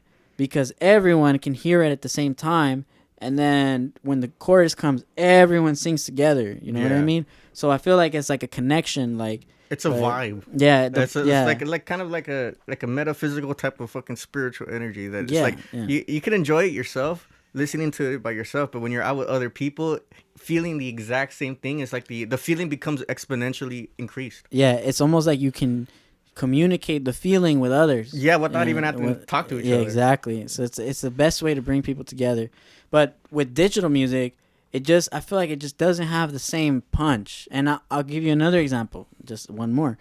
DJing, we have really expensive mixers. Like, say, for example, that mixer that you have right there, right next to you, that is a fully analog mixer. So all the signals coming into that mixer, it's mixing them into the mics. Like, the mics are going in there, and it's sending this to the podcast, and the podcast is picking it up, right? But if I use the digital mixer... It processes everything. I don't know why it just sounds whack. Like it's missing some type of frequencies that maybe it's just too compressed. But obviously playing a LP vinyl sounds better. You know, it sounds fuller, more rich, fatter. So like because it's like the digital stuff, like it compresses it into like equal spaces, and then it's like when I think it probably like because it's so equal, like and so perfect. In our brain, it starts to become like a little fucking like to numb it and like start. Yeah, to, like our brain starts to pick it up, and we get annoyed of it. Exactly, that's exactly right. Like we can sense like things that we don't think we can. Yeah, you know? Like what frequency the music's on. Like there's a new movement where people are switching from 44.1 kilohertz to like 43, 43 and 4. Like like we're here. Like people are tuning guitars because we tune to our guitars with our E at 440. But now people like 440, like an exact thing, you know. But now people are tuning guitars to like 432. 432. Yeah, exactly 40 right. hertz, 432 hertz. Because they say that it's a frequency that aligns more with naturally. Natural. It's a natural sounds, thing. Yeah. But I mean, it sounds like bullshit, but I can see where it goes. But you know, but I mean, fuck it, like you're really not gonna really pick it up all that much. But I mean, it makes a difference. But where it makes a difference for me as a DJ is in the quality of audio. I'll give you one example. I DJ all the time with other DJs, right? Mm-hmm. And I download music myself that's very high quality, like 320 kilobits per second MP3s, and if not, they're just WAV files, like lossless audio, right? So when I play those tracks on, you don't notice on small speakers like the ones we have here, but when you're playing on a fucking enormous sound system, you won't notice it until you get really fat ass speakers, and then when you do, these kids come and they have like YouTube rips, you know, and they play a YouTube rip over the speakers, and it sounds like trash, dude. And it just doesn't excite anyone. Yeah. I notice this is very important for how people get excited. If you have music that's very, very high quality and you DJ it, it's like people can feel the full resonance of the track, and they even when they don't know it. Even when they don't know it, like they with like better quality speakers or better quality machines, analog stuff. It's like you could put little like super subtle things, super subtle tracks that if you listen to it like on something cheaper, something much smaller, you're not going to be able to pick up those subtle things. Exactly. Yeah. But then when you have it on a big one, like those subtle things start to like kind of sing and kind of come in and cut into the mix. Yeah, and having shitty audio quality and DJing then out, those mixes, those things become lost in the mix. And then what happens is people get bored. Yeah. Dude, it happens all the time. They get fatigued. Exactly. So that's a great word for it, is fatigue. And it seems like you have that like experience with like knowing when people are tired of listening to something. Like you said, that you can overwhelm someone with too much of something, right? That's exactly right. You go to a show, when a good house music DJ or a good techno DJ, they're gonna be playing like the build up. They're gonna play the progression. They're gonna maybe add stuff to it to make it even more hyphy, you know, to give it more texture, more everything. And then because it all adds to the tension and the release of the audience. Of the audience. So exactly part of the dynamics, right? Like part of it's the a roller dynamics. coaster. It's supposed to be. You're supposed to leave a show feeling like you went through some kind of emotional experience. Yeah, you don't want to just hop on the roller coaster and just go poo. Yeah, and just go straight up and just fucking keep going up. It's like, all right, when am I gonna come back down? It's just, this is the upright, bro. There's no down here. Yeah. Like, we don't go down, man. It's like taking like 20 hits of acid. You'd be like, you won't die, but you ain't definitely coming back down. You're dead. It's just up from here, fool. Oh man, see. Oh man. But yeah, see, all that stuff is interesting to me. Music theory. We don't really care too much about it in our youth, like when playing music, and you can hear it in our music. But then I think obviously as we get older, the music ages, which is probably why why the best musicians are always gonna be blues or metalheads or jazz. Or jazz, yeah. You're gonna be older guys, right? Yeah. Always, yeah, because they know everything. Because they've heard rock and roll. Like most of the, because I go to blues jams a lot, you know. So most of the people that I jam with, they're all like fucking in their 60s and shit, 50s. And because it's not like they don't like it. Like one time I went to like a blues shirt, and like this guy, he plays sick ass blues. He's like in his 60s already, and he saw my Randy Rhoads Ozzy shirt. He's like, oh dude, man, that shit takes me back. You know, it's like, because they'd be metalheads, dude. Some of these blues guys would be like just like retired metalheads. I believe it. Yeah, I mean, eventually all roads lead to the same path. Back to the root. Yeah. Back to the roots of it all. And you can't. You have to be insane to be like, oh, jazz is whack. Yeah. Or blues are garbage. Like, what the fuck? Like, what? Are you out of your fucking Everything mind? came from that. You know? Like, but people say that all the time. Yeah, because they don't know, you know. People say that all because the they get time. used to like listening to, you know, K-pop boy bands. that too. Hey, I actually like K-pop better than American pop these days. You know, K-pop are fucking taking American culture and like they're just doing it, but like 20 times better than us right now, at least. They were like that band, what is it, Evil or something like that? Yeah. Like they're doing pop like just like completely outdoing us. I feel like America started pop, and then halfway through we were like, you know what? This is kind of a little too gay. We're gonna just leave this. Yeah. And then Koreans comes, and then they take that old school stuff and then just like completely revitalize it. Yeah, you know? like who gives a fuck about Britney Spears or Backstreet Boys now? But they take those sounds from back then, dude, but like people still listen to them, like Backstreet Boys. I can still like guys these days like still listen to Backstreet Boys and be like, damn, I remember when I was a kid, that was a fucking banger. And, like, I mean, the Beatles was a boys band, right? Yeah, it was a boy band. You know, it was a pop band first, more than anything. You know. So I mean, they have a role. You know, Yeah. like pop music has a big influence, a big role in the music. I don't have anything against like but it the kind of high quality But it kind of like that pop music, it kind of, especially in the industry, it's like when the pop music comes in, it's like they push everybody else out, you know? Yeah, that's a problem. Like they have their space, but don't take the whole mountain. You know what I mean? Motherfucker. Like, come on. Like, this is like the whole industry is like, everything's pop. People are only going to be listening to that pop on the radio. You know, I'm telling you about a funny incident that happened recently to me here in LA. I got a gig at the convention center in LA. Yeah. And it was like some music gathering where they were teaching young adults how to go about their new career or whatever, right? How to continue to do this for a career. Yeah. And there was all kinds of people there that wanted to be artists. There was guitarists, there was a whole jazz band, there were like a lot of white girls, there were black girls, there's all kinds of people, there was rappers, and they all had their own thing, right? But the people that were the judges of this like mini competition thing, I was the DJ, I was playing all the tracks, and I was an employee. I wasn't like participating in their thing. I was just playing music and doing my thing. But the funny part is that the judges, dude, these people watched like America's Got Talent and American Idol way too many times. You know what I mean? Because when the white girl came out, they're in it for the marketability. Yeah. She sang and it was whack. It was boring, and they were like, "Oh, this is so beautiful, amazing," you know. And then some girl came on. Her name is Vantage on Instagram, and shout out to her. I never met her in my life. I saw her at this random show, right? And she starts doing her thing, and it's dope. And I'm like, damn, this shit's tight. Like, it's like different, and it's unique. You know, it's marketable. It has like an Instagram influence. You know what I mean? Like, it's the new era of music that we need. It's individuality. She's unique. She's special. She sings and she does all these other stuff, rapping and all this. It's interesting, right? The judges right away, they were like, "No, that's bunk." Yeah, dude, like immediately, like, get the fuck off the stage, bitch. And I was like, "Damn!" Shit, dude. And I had to go and defend her, dude. I couldn't, because they had like a Q&A, like after they tell her tips and tricks, and they were like, "Okay, listen, like when we tell you that you need help in these certain subjects, you have to listen to us." And she's like, "Yeah, but you're wrong, like this, like what makes you the authority, you know?" Yeah, and then for everybody to speak for everybody, dude. And I had to get up there and be like. And I literally said this. I was like, yo, you guys have just watched America's Got Talent way too many times. And you don't understand that in real life, nobody listens to that kind of music. You know what I mean?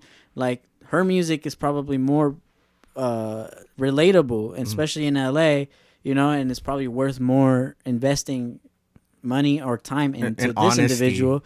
It's honest, it's popular. You'd get your return on your investment if you did that. By investing your faith into someone for them to come out with honest work. I mean, even if to you, like, it may not seem as marketable as anything as other things, you know, but it's not supposed to be, you know. But if you just put your money on every Avril Lavigne there is, you're just gonna get a bunch of Avril Lavignes. You know what I mean? Exactly. And that's what all they were doing at this weird little conference. Dude, it was weird, dude. I'm telling you, like, and then the jazz band played. They took like 1 hour to set up. They played like one song, and then they took another hour to take their stuff apart. And I was like, dude, why did you even ask them to come? You know, like, what's wrong with you? You know, but these people, these Hollywood people, you know, they're looking to make money. They're not. I've never liked. There's one thing I hate about LA. Producers, they're required to make money. They're required to make their labels money, but they're only looking for like the things that are safe, that are marketable. Like instead of looking out for like people that approach things differently because it's a risk and they can't afford risk. Another thing I said, I was like, yo, like, have you seen the top Billboards 100 lately? Yeah, it's like, do you know how the chord progressions on when I was working at Dunkin' Donuts, we had the fucking pop radio on all the fucking time. I had to listen to the same songs like hours at a time, and sometimes I couldn't tell 3 songs apart, dude, like, because they had the same chord progression over the same riff, and then the singers even sing the same fucking melodies, dude, and it's like, it's ridiculous, dude. They're all the same. It's really funny, dude. And you know what's happening now that I think is even funnier is that the culture that we perpetuated around the world, which is like this repetitive music, right? Yeah. Like, let's say mumble rap or any of it, pop music. Why sound like they're fucking like just super zanned out, like they have like a fucking like they have fucking emphysema. Damn, it's all that shit they got in their mouth, all that gold. Fucking all that. All the brain cells that are gone. Niggas listening in the future because they ain't got one and shit. But you know, back to the jazz. Back to jazz. You can't say that trap music isn't hyphy. It is though, right? Like I fucking get down to that shit because it's good for the occasion, you know. Like when I'm trying to fucking party and shit, like I don't want to fucking listen to "Keep Your Head Up" by fucking Tupac and shit. You're like, I want to listen to something that makes me want to get fucking hype and get fucked up. Yeah, I'm not trying to learn. I'm not trying to learn. I'm not trying to get preached on. I'm trying to fucking party. What the fuck? And there's always this weird battle of like mumble rap is whack. I only listen to real hip hop. And then you listen to the real hip hop, and it's just like Trump is whack. Everything is whack. It's like, yo, fucking shout out to Hobson. See what I mean? And it's just like, yo, I don't need preachy hip hop either, you know? Yeah, it has to be a fucking balance, you know? Yeah, it's a balance. I mean, you can have both. You can have both. You can have both. Like fucking Kendrick. Yeah, you can have party music. You can have. And Kendrick could be both. You know? Kendrick is both. It's fitting for everything you want to do. Yeah, I could drop that anywhere. Like fucking Tupac has what you don't do for love changes. Fucking really cool deep shit. Sometimes I cry listening to that shit, you know. And then you have like fucking when I really want to get drunk and fucking angry, be like, that's why I fucked your bitch, you fat motherfucker. Take money. First off, fuck your bitch and me. I make sure all your kids don't grow. I'm like, damn, all right, I'm fucking hype now. Yeah, that's exactly right. There's the perfect balance of it, you know. Yeah, you don't need everything to be a learning experience. Exactly. Sometimes you need your feelings to There's be a purpose expressed. for everything and every type of music. If that were the case, then you could say blues is just suicidal music. Yeah, people say what I mean? I had a friend saying like, oh, I wanted to bring a friend, and she said like, oh, like what kind of show is it? And she told me she told her like, oh, like it's blues, you know. And she's like, oh, you mean that sad music? And she was like, what the fuck? Who says blues is like fucking sad? Like I was pissed off, almost went off on this bitch, because it's not. It's like there's happy blues and shit. There's fucking cool blues. There's like fucking being broke on the floor blues, fucking blues where you're just like fucking just drowning in drug addiction blues, and then there's blues where you be like, that's why I sing the blues. Yeah, it's just the whole thing about blues is getting out of the hole, right? Like, yeah, you're playing so that you don't drown in the hole. Yeah, exactly. Yeah. That's why you play the music, because you're trying to get by. Exactly. Know? It's just a purge of emotions. Yeah, you purge it out so you can keep going without bottling shit in. Yeah, you can be homeless and have no food, but if you got your little harmonica, if there's a fucking situation, there's a blues song for it, for like any situation. You're probably an expert in that genre now, right? Like well, maybe a little bit, at least for the most part. I mean, for what I need to know, you know. That's cool, man. Yeah. See, music is such a beautiful thing. Like, I have like a passion for music. I get distracted with a lot of other things I do as well, you know. So I'm kind of like split amongst a lot of different ways, but music has always been a passion for me, like forever, you know. Yeah, because it's music is it's not even it starts off as a passion. It starts off as an interest. It becomes a passion. And after it becomes a passion, it eventually becomes a part of your life, and it becomes a companion. Yeah, that's exactly right. A companion, like something remember. You just grow up and you live your whole life without like ever letting it go.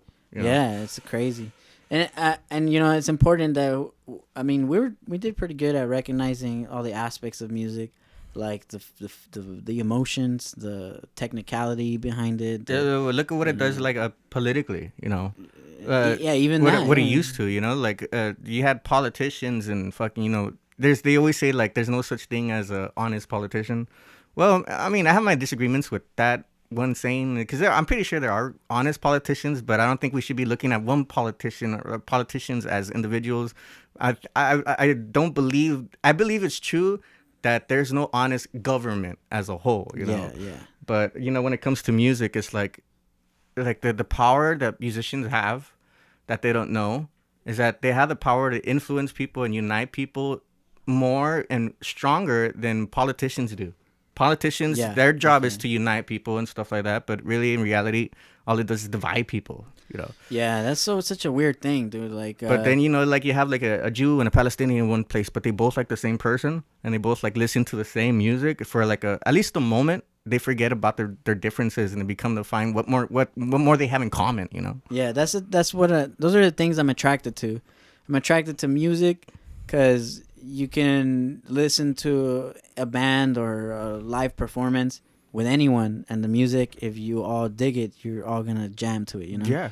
I like skating because you could be anything too. You could be an old, decrepit white man, or you could be a young, fit black dude, and you could be in the same skate park. And they all listen to doing the different same music, thing. but they're doing the same They're doing thing. the same thing. Biking is the same. There's a community. You know? There's this community. Yeah. It allows people of different branches to get together and understand differences in life. You know. Exactly. Yeah, because you're not gonna know without arguing about it. You know. Yeah, exactly. And you're not gonna know differences if you don't get out there and see things that are different And experience people with different cultures. But that's the way people do it, through shared passions and shared common interests. That's one thing I think is weird about LA that I didn't notice until I left. That like no one really leaves LA. You know what I mean? And no one really comes into LA either. Like I've noticed that like we don't really get a lot of visitors. Like, and I don't mean LA because when I say LA, we're thinking like the whole LA. No, I mean like Southeast LA. Yeah. You know, no one ever goes in there. No one ever really goes out of there. Yeah. Like sure, people from other states and countries live in Koreatown and in Culver City and these gentrified areas. That's because it's become a very like a place people find comfort. You know, it's like they have so much comfort here, they're afraid to go anywhere else. And other places are not like that, dude. Like if you go to the Bay Area, like even the worst city, Oakland, like which is like the most worst hood, like there's still white people jogging outside. There's still people walking their dogs. There's still, there's still crackheads. There's still shootings, but there's still prostitutes. Yeah. But there's also startups, and there's also like cool coffee shops and cool bars and cool shit happening, And it's not people keep on thinking of this gentrification thing, especially in that show, and I'm sorry to bring it up again, it's a terrible show, but in that show they make it look as if it's a race thing, like white people are devils and Mexican people and blacks are like oppressed and we need help and all this shit. But in reality, it's not even white people buying these properties. If you go out there, it's all kinds of people. It's just people that happen to have money at this particular moment and understand that these properties are really low price and they're going to be worth much more in the near future, so they're buying them out. Dude, that happens everywhere. You can't blame them. That happens everywhere, like that's what value is. How does San Francisco become a more valuable city? By making all the prices go up. Yeah. And then only certain people can live there, that people that can afford it, That's not exactly like a negative connotation. Like that's not discriminatory in any way. Like you can build a city however the fuck you want to build. So like look at Dubai, Oh fuck, like, they're still killing people out in the streets. Yeah, you know what I mean? There's war and famine and people are shooting each other. But then in one little area, it's like you got people with tigers and shit. You have like the fucking in Dubai, you have like skyscrapers like 2 times as fucking big as the fucking World Trade Center and shit. Like, yeah. And they have like everybody over there owns a fucking Lamborghini and shit. All the fucking police guys fucking drive around in Lamborghinis. But then you go walk around, you take a walk outside, 5 minutes out, and it's like boom, famine, death. Yeah. Fucking, it's like what the fuck? Well, like where the fuck did this? Like you just look back, you look forward and you see nothing but death. You look behind you, you see nothing but happiness and like oh shit. But everything is like a game. Everything is centralized. We need to protect our communities. Is the way I like to think about it. Like if Mexican people really, really cared about their communities, in the Southeast LA area, the first thing they would do is protect its borders, like not physical borders, but like idealist borders, like how traditional Mexican parents, how most of them like they say racist shit doesn't exactly make them racist, because they're not used to it. They're coming from another country, and then you're seeing people of all kinds. Exactly. That's one aspect, yeah. And the second aspect, I think all old people are racist, in my opinion. Yeah. Like all of them. Like if you're white and old, you're racist. If you're black and old, you're racist. If you're Mexican and old, you're definitely racist. But you can't really condemn them for it because they grew up like that. Yeah, I'm not saying that it's their fault or they're terrible people. I'm just saying that if you hang out with an old person long enough, you're gonna say some funny shit. Racist shit. With anybody, they might not even really believe it, but they just like say things for no reason. Yeah, because back then you could. People weren't afraid to like just say what they wanted to say and like worry about offending somebody. And when you look at because everybody else like at the time was fending for themselves. And and these neighborhoods, like I mean, I'm pretty sure it's gonna happen to Long Beach pretty soon. I'm pretty sure it's gonna happen to most of the neighborhoods that are near the water, for sure gonna get bought out. Neighborhoods in the inner city area, for hopefully sure. the next time I go there, then there'll finally be fucking parking. But see, now I'm thinking I need to like. All right, so these people complain about gentrification, the rent going up. Well, why didn't you purchase a mortgage for the spot and then make it yours so no one can boot you out? You know, why have you been renting for like 40 years? You know, like even people in my own family. I'm like, they're like, oh, we're going to get evicted. Oh, my God. Like, yeah, you lived there for fucking 25 years. Without owning anything. Without owning anything. You never invested in anything. And now you're old and now you have nothing. And now you're going to get evicted. And now all the rents everywhere else are higher. Yeah, that's something that my mom's been doing for us. Like, my brother, he's like he's going to be 31 next month. But he still lives with us with his girlfriend and shit like that, you know? Because even though my brother, like, makes good money... And so his girlfriend also makes like $40 an hour, like working as a journalist for Fox News and shit.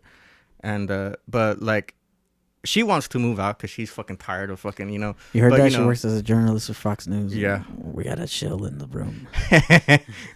But you know, like, so they get tired, even though they could afford to live on their own. Like my mom wants my brother to stay until he can save up enough money to buy a house, not just fucking go out and get an apartment and spend money like when he should be saving money to own something, you know? Yeah, there's a lot of scams involved in that too, though. Like, I'm sorry to say, but like, dude, buying a house is just as big of a trick. You know what I mean? Yeah. Like, some people are getting got over the mortgages and all that. They take all your money, all your savings. I know that people are going to fucking Texas and shit. Yeah, so it's getting crazy. I mean, I think that the idea is if you didn't establish like a little empire for yourself, no one's gonna do it, you know? Yeah. And no one's gonna hand one to you. Yeah. You know what I mean?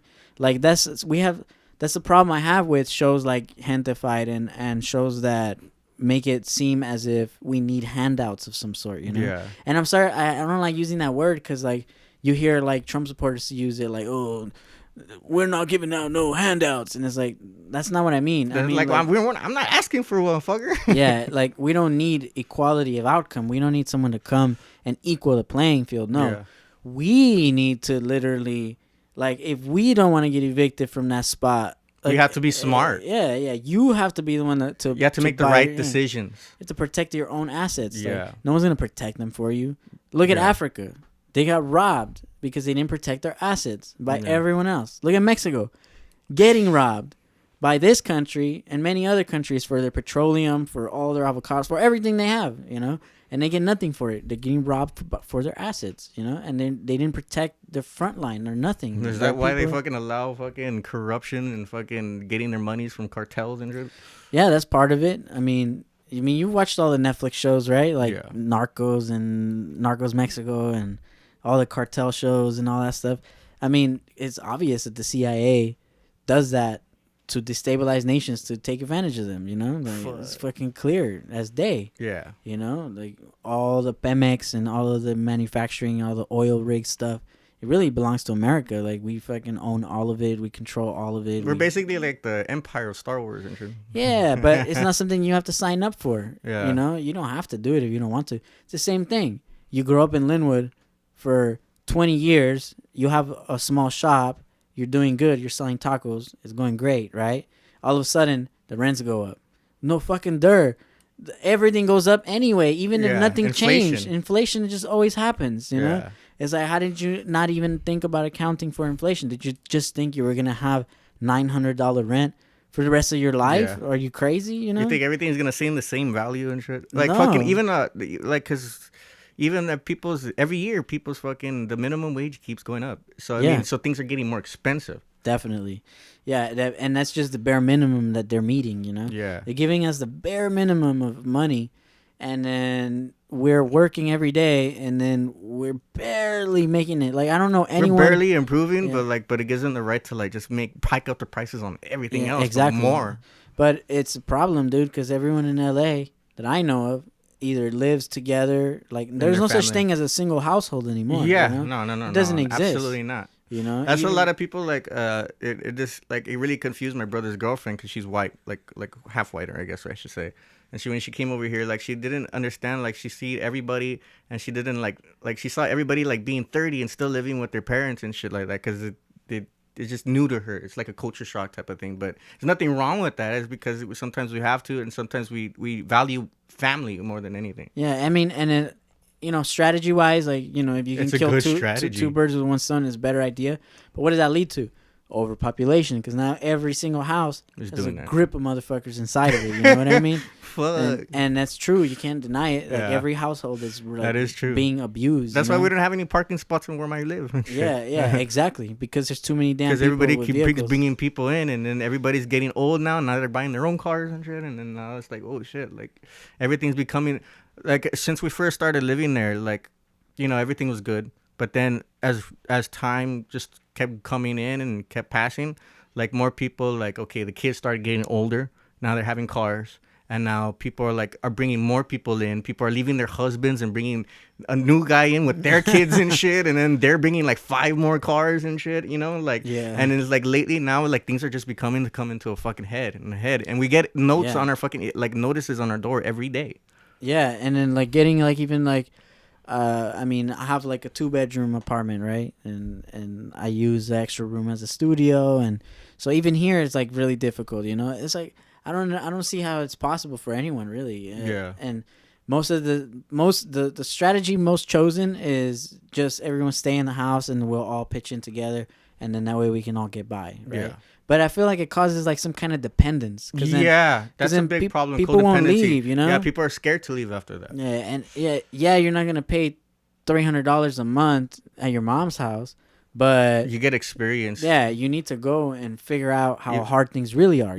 So you can appreciate for yourself and appreciate all that. So that's why people, when they move out, they nobody's gonna go and like explore living on their own by themselves, by renting an apartment by themselves. Everybody starts out by leaving the house, get a roommate, right? Yeah. Sometimes and then some people go straight into some people just like dive into it. Yeah. It just depends how you want to do it. I mean, that's how I did it. I just was like, you know what? I'm just gonna dive into it. I'm gonna leave my mom's house and just be crazy. To give yourself no choice but to succeed. Exactly. Yeah. So some people are like that. Some people, gradually with time but like you said, there's nothing wrong with being at home, and especially at a time like this where it's critical. Yeah, there's like, a lot of division everywhere and shit. And people might not realize it, but I feel like we're in some kind of Great Depression. Like we're in a lot of different. We're really living through a time of a lot of division.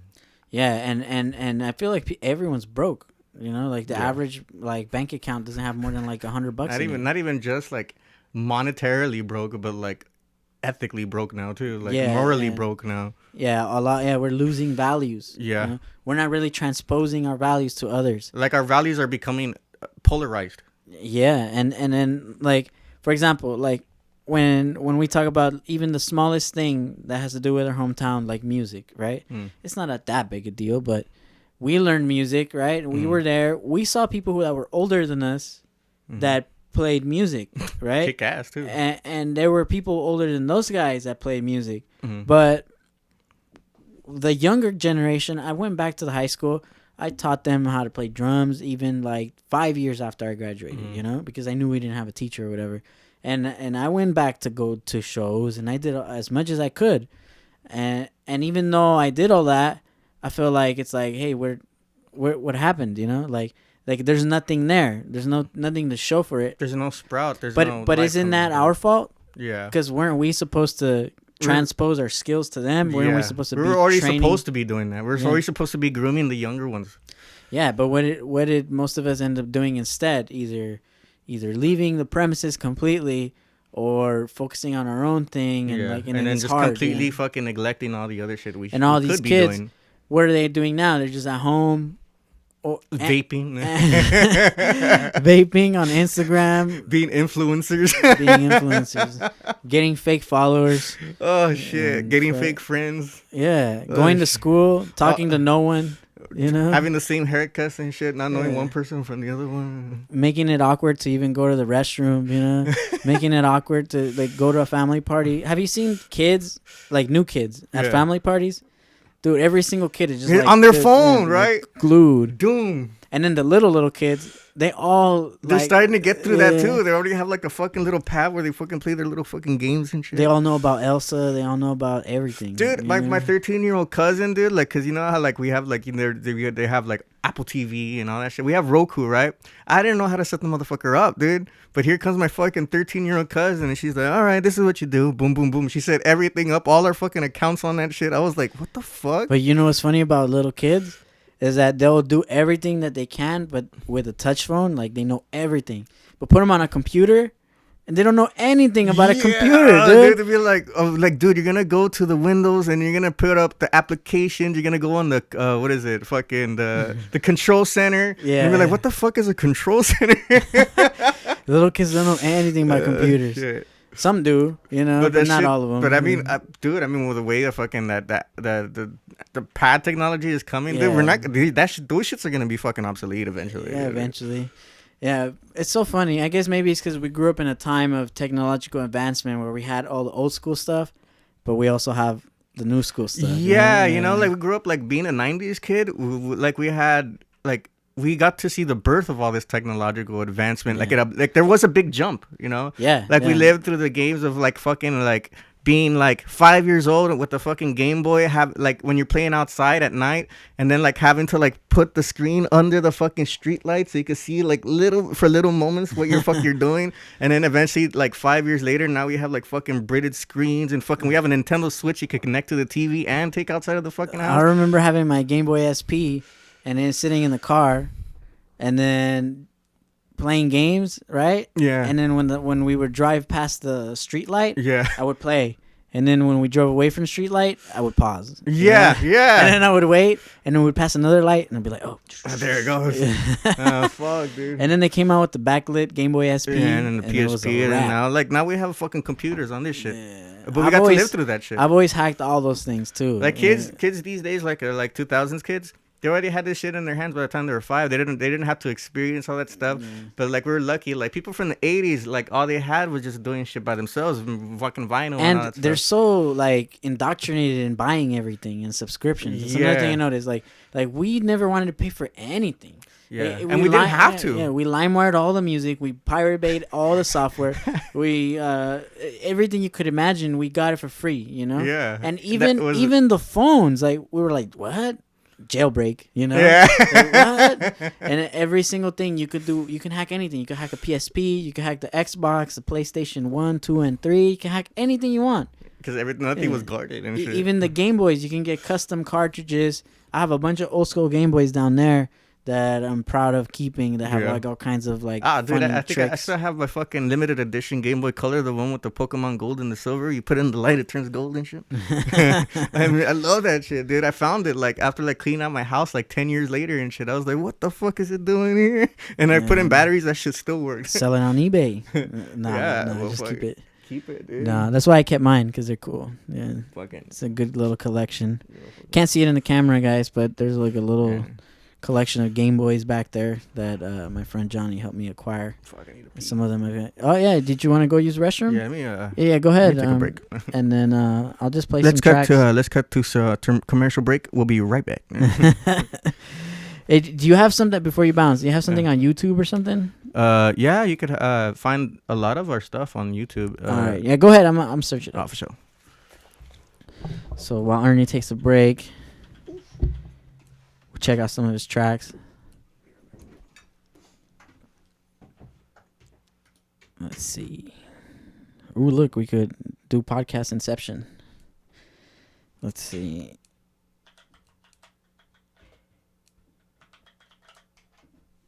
Yeah, guys. Really awesome having Ernie here in the podcast. Let's take a look at the cast at the chat, see what's going on. Subjective Collective says he loves my shirt. That's awesome. Special thanks to Jobby. He gave me the shirt. Yeah, it's Sele. So if you guys like Evangelion, really cool shirt. Someone says they know Lynwood because of Weird Al. That's actually true. Weird Al is actually from Lynwood originally, and he's a really funny guy.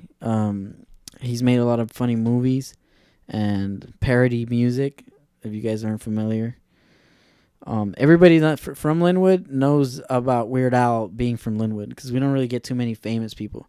Everyone's from Compton for some reason, and hardly anyone wants to rep Lynwood.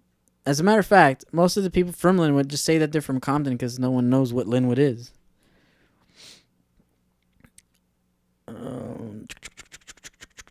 Let's see what else you guys have on the chat.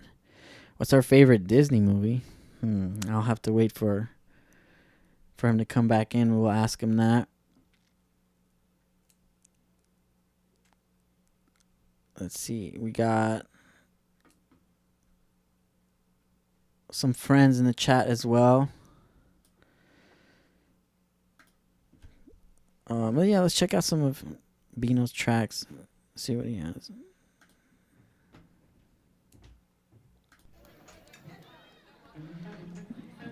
The man is back.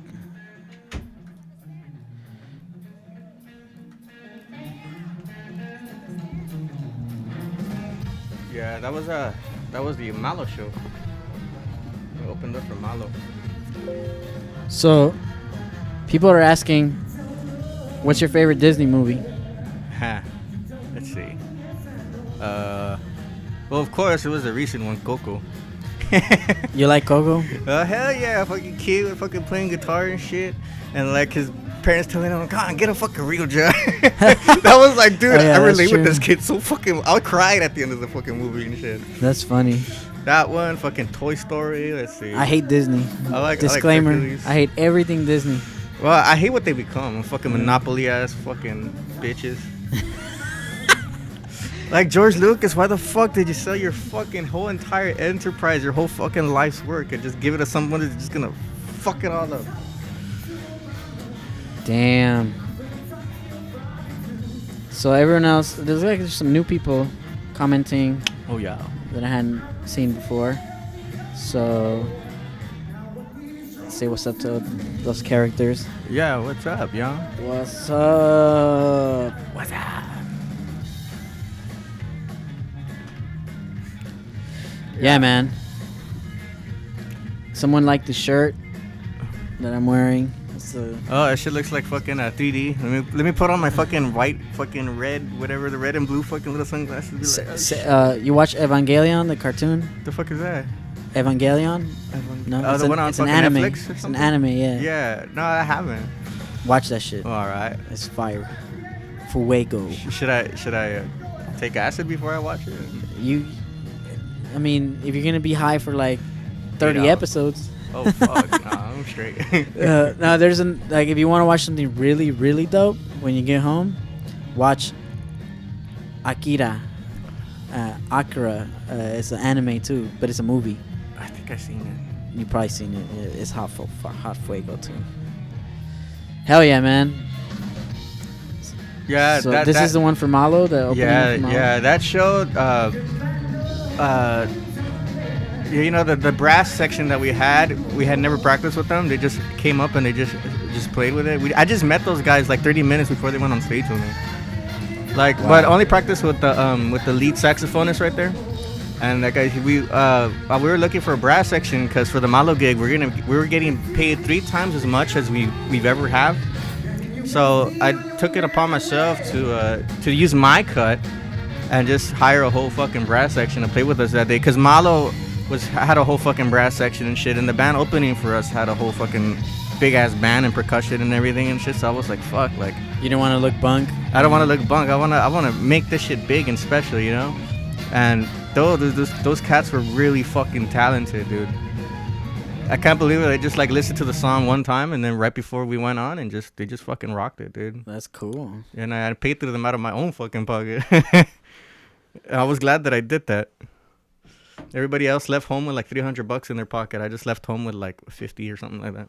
I see you use CD Baby for your for distribution. For distribution. Yeah. Well, I'm familiar with that company. I'm thinking about using DistroKid myself. Fucking let's see that first one too. I was at Arcadia Blues Club. Well, that's a really cool place. They have like 3 big ass stages right there, you know. So like when one band's setting up, another band's playing. So like when one band finishes playing, a whole another band just immediately starts playing. It's fucking cool. I've only been to Arcadia once for a game, like a high school football game, like where I played in the band and we went to go be the marching band. I thought it looked like a nice area to me. We were a 12-piece drum line. Do you know how many people were in the other school's band? What? Take a wild guess. 80?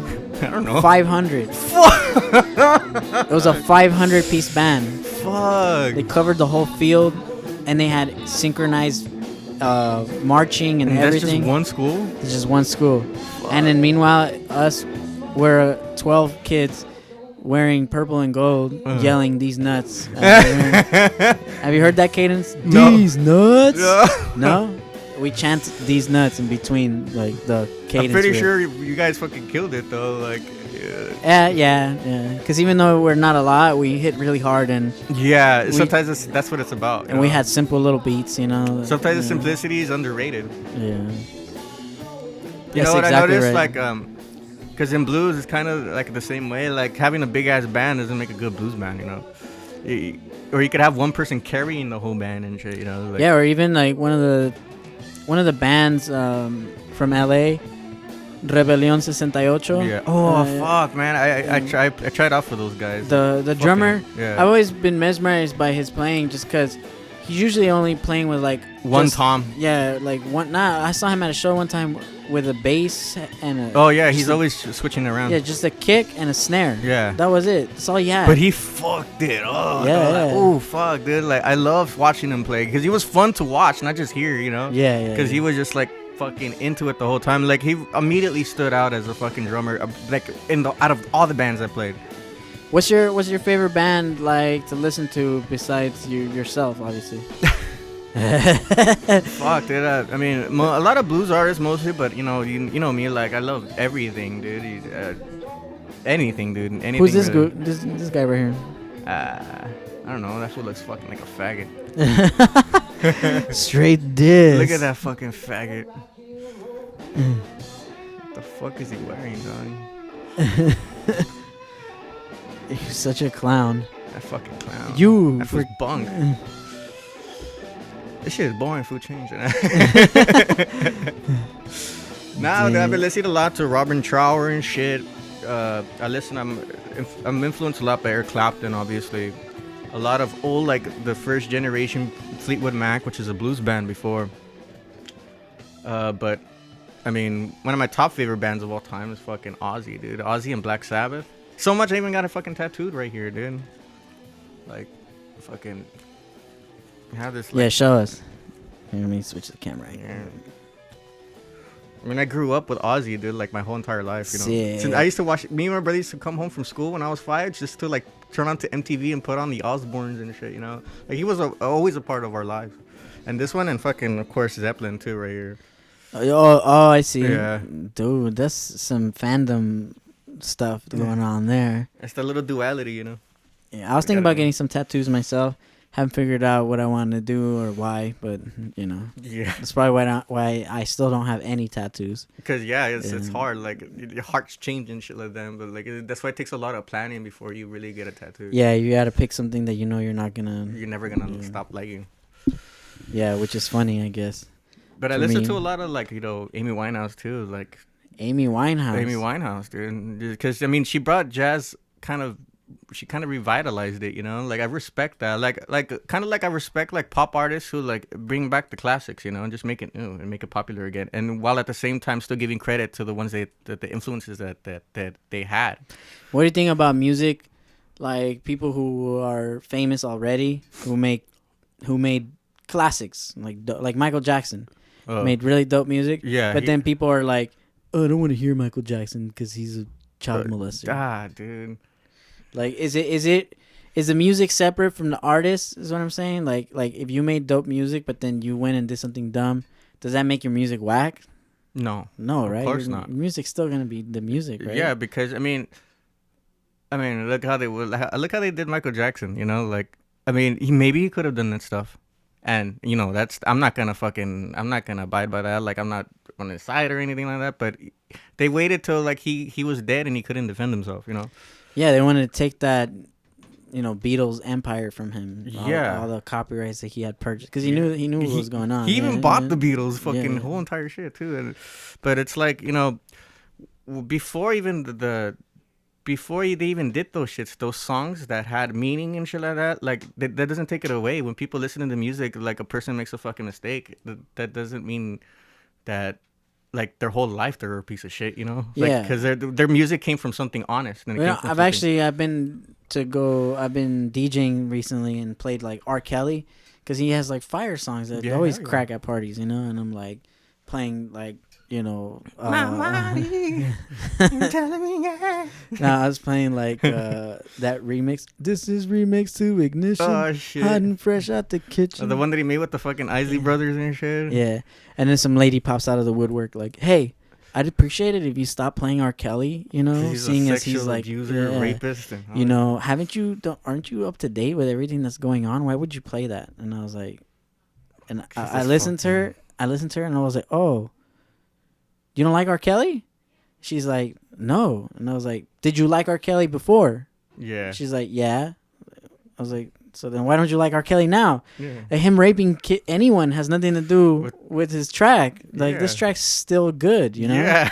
Like, that's weird. I think it's possible, but like, it doesn't make it right because like they think just playing the track, you're still supporting that artist. But what about Oingo Boingo? They made a song called "I Like Little Girls." I love little girls and make me feel so good. And no one told them that song was terrible. At the time, right? Because people like I don't know, like that's kind of fucked up how like that's happening where like artists and comedians, they have to censor all their shit. And like it just like they have to like they can't even play or like do their gigs at almost any place without offending somebody. So they censor it, and then their material just becomes trash, because it needs. And people are offended because they literally think that they think that way, and that's why they're joking about it. But they don't know that it's like that's how people cope with those horrible things, And what about like for yourself? Is there any music that you had to censor or change like the words on or? Well, are you at gigs, or is any of your music explicit in any way? Or I do have one song, but it's only explicit in a sexual way. Oh, okay. Like there's a verse in the song I wrote called "Strung Out," and it goes, I'm trying to convey, the feeling of being in a toxic relationship. Is toxic, but you don't want to leave because the sex is really bomb. What a guy. And it goes, "Why don't you come inside?" Said the spider to the fly. "Feast your eyes upon my seductive surprise." And then it leads to a verse. "You caught me in your web of the lies between your thighs. Your love's in." You see, I usually when I'm playing at a nice place or whatever, I have to censor it to, instead of between your thighs, I say behind your eyes. But I mean, that's as explicit as any of my music fucking gets, Yeah, I mean, I think it would be cool to have like new blues, Yeah, it should just think about like. I mean, that's what Gary Clark Jr. is doing, kind of. That's why he's got a fucking Grammy Award artist and shit. I feel like you'd fit the right niche, Yeah, because I mean, I've been trying to, because I mean, I grew up with all these different influences, dude. Like when I started playing blues, I already had speed, I already had playing metal. And then even hip hop, dude. Even hip hop, dude. Imagine if you did a blues cover of a popular hip hop song and put it on YouTube or something like that. Dude, I was gonna do that, dude. Like I was thinking about doing that to "Hit 'Em Up" by Tupac. Oh, see, because it has a cool ass bass line. You really like that song, huh? And then you could change that shit. You could change that shit, like the bass line, and then you could with the chords that it does. It's actually show us what you got. Show us what you got. Oh, don't break your guitar. So okay, so the bass line, right? And you could transform it into a gypsy jazz song because it's just really these chords, right? And then this is the little bass line.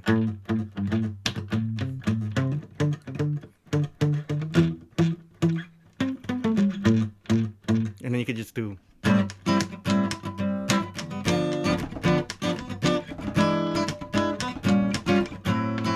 And these are jazz chords, and you can pick up the speed.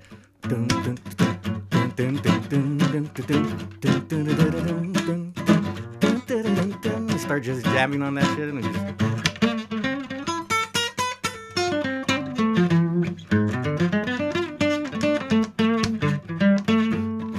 Fuck your bitch in the clip you came. West side woman ride, come and quit the game. You came to be a player, but I fucked your wife. We bust on bad boys, niggas fuck for life, you know, just. Dude, that's hot fuego. Imagine if you just bust out that shit, just like without even singing it, just let the people like listen to the bass line first, and then it's a gypsy jazz. And be like, what the fuck? Where have I heard this bass line song from? Like, dude, just play that here, and we'll record it right here. We'll make a tiny desk concert. Right, video. and we can do that shit. But we play it out. We'll play it out for a little bit, so people be like, I've heard this fucking bass line before. Where the fuck have I heard it? And then just starts, call the cops when you see Tupac, and they be like, oh shit, what the fuck? Who shot me, but your punks didn't finish? Oh, shit. Now you're about to feel the wrath of a menace. Yeah, I mean, I've been trying to do shit like that, dude. Like, because, I mean, growing up before blues, I had so many other different influences. You know, Iron Maiden and fucking... And I enjoy, like when I DJ, half of my tracks are going to be... mashups. Some interpretation of a different song, you know. I play a bunch of, like, sometimes I'm at, like a cool hipster coffee shop or art gallery or something like this. Yeah. And I can't just be playing like crazy music. So they want mellow music, so I'll play like "Ain't No Fun" by Nate Dogg, but I'll play like a jazz version. You know, I'll play, like there are covers out there. So I do a lot of hunting, and I find so if you made something like that, I probably for sure would play that everywhere I went. Right, you know? like it'd be hyphy. People it would, yeah, because so, you're catering to like different audiences, like all these completely different audiences. It's exactly who you are. You grew up in the hood, so you like Tupac. And you like blues music and jazz, so you played it how you wanted to. And if someone else in some other random bar like Villains, well, actually Villains doesn't exist anymore, but that's one of my favorite places to go in all of LA. Have you ever been there? No. Or I think it's closed now, but it was called Villains Tavern. It was in downtown. It was in some raggedy like Skid Row area. Kind of like the Smell or some shit. Kind of like that, yeah. But or like the Lexington. This place had guys who would play vinyl sets, vinyl only, rock and roll vinyls. Yeah, they had different bands. They had a Frank Sinatra cover guy. Oh, shit, that's dope. They had a lot of cool stuff, but the food was good. The beer was extremely good. It's back. I mean, this was back in the day, but man, this is like one of my favorite places to go. It's too bad it's closed now, and there isn't anything like that here anymore. But San Francisco is full of that stuff, dude. Oh, yeah. Yeah, so if you ever go up there and you want someone to show you around, just hit me up. And, we can do a bunch of things over there. There's plenty of venues. There's plenty of places to play. There's plenty of... there's just so much more activity when it comes to music. I think it's because older people in San Francisco act like younger people. Yeah. So you get a lot of that. You're going to get a lot of old people. Yeah. But they grew up cultured, though, Yeah, it's funny because, you'll go to a show, you'll go to a bar, you go to a bike race or anything. There's going to be old people there. It's not like L.A.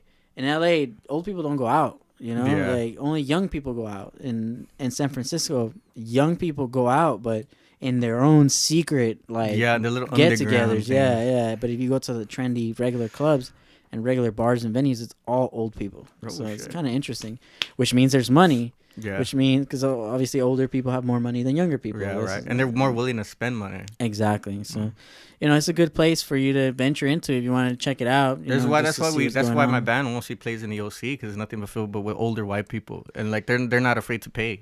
Yeah, exactly. And it's sad that it has to come to that when it comes to music. We always have to keep putting money in the equation. Yeah. But but it takes money to like.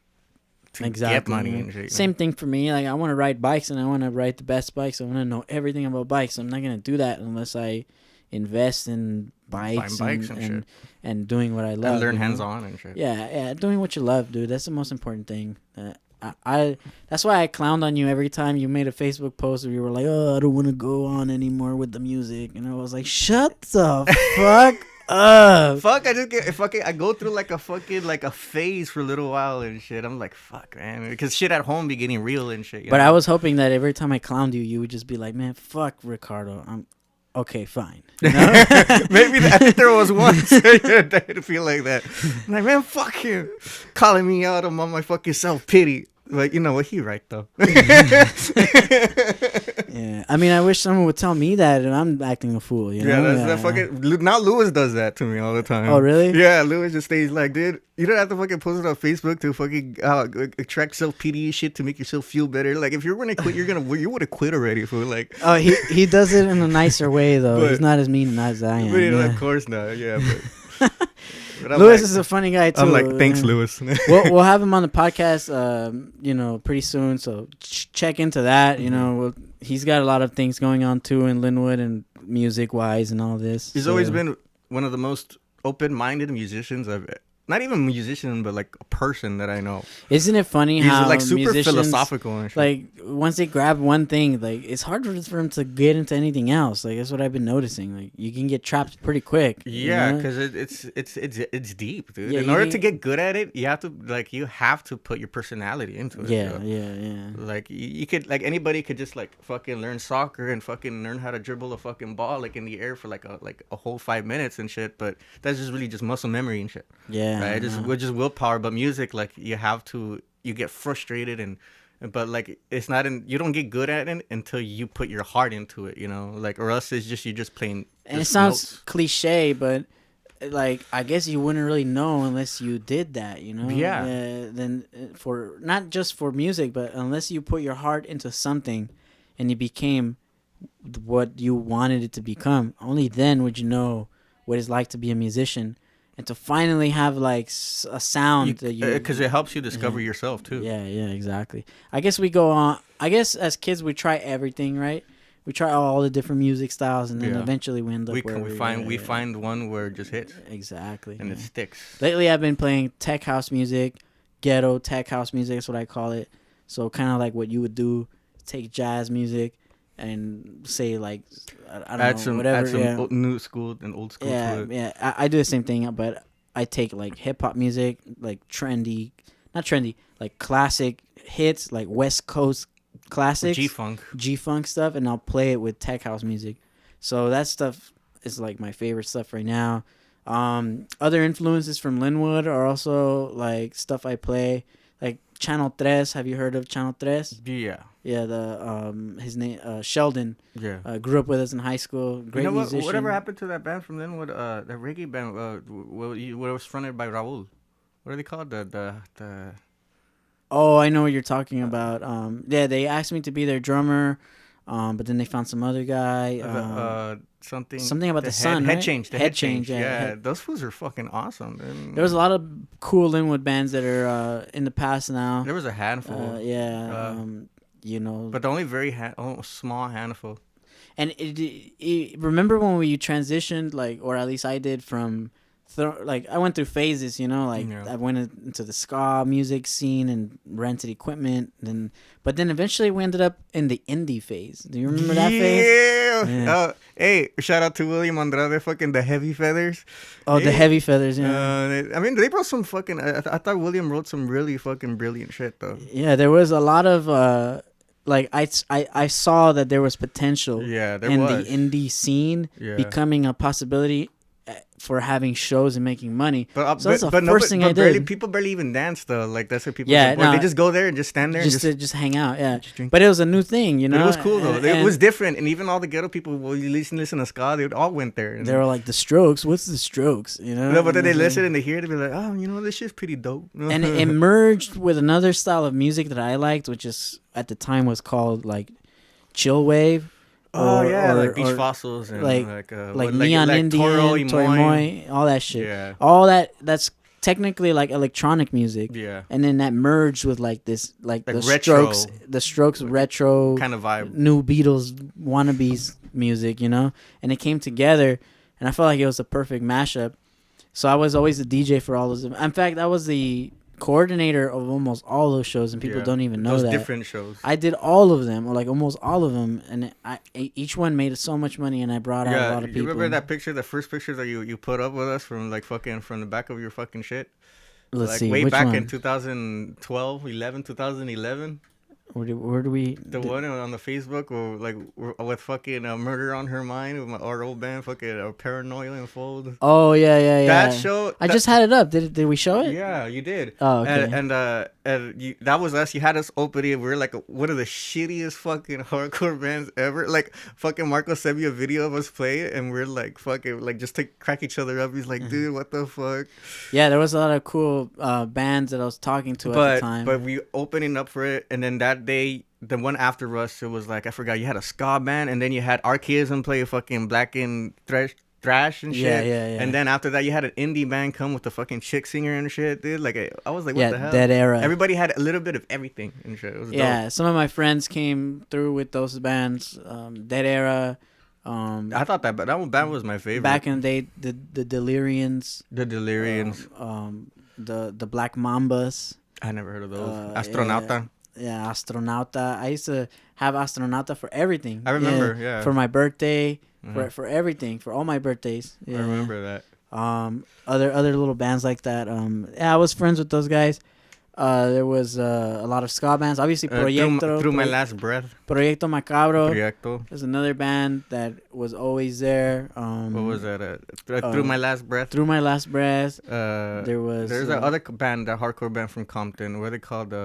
Something Silence or Silence of Autumn. Silence of Autumn. Those fools are fucking dope. Straight Outta Compton. They were always wearing shirts that says Straight Outta Compton, but they look like emo kids. Yeah, but they this. got down though. They got down did. hard. No More Regrets back in the day. No More Regrets. We played music with our friend Mullet. Yeah. Remember Candy Coated Razor Blades? What the fuck? I never heard of those guys. No, dude, I played in that band with a few friends from Lynwood. Yeah, it was a Lynwood band. And then I remember Lewis played. He reunited with this one older band with like fucking, what are they called?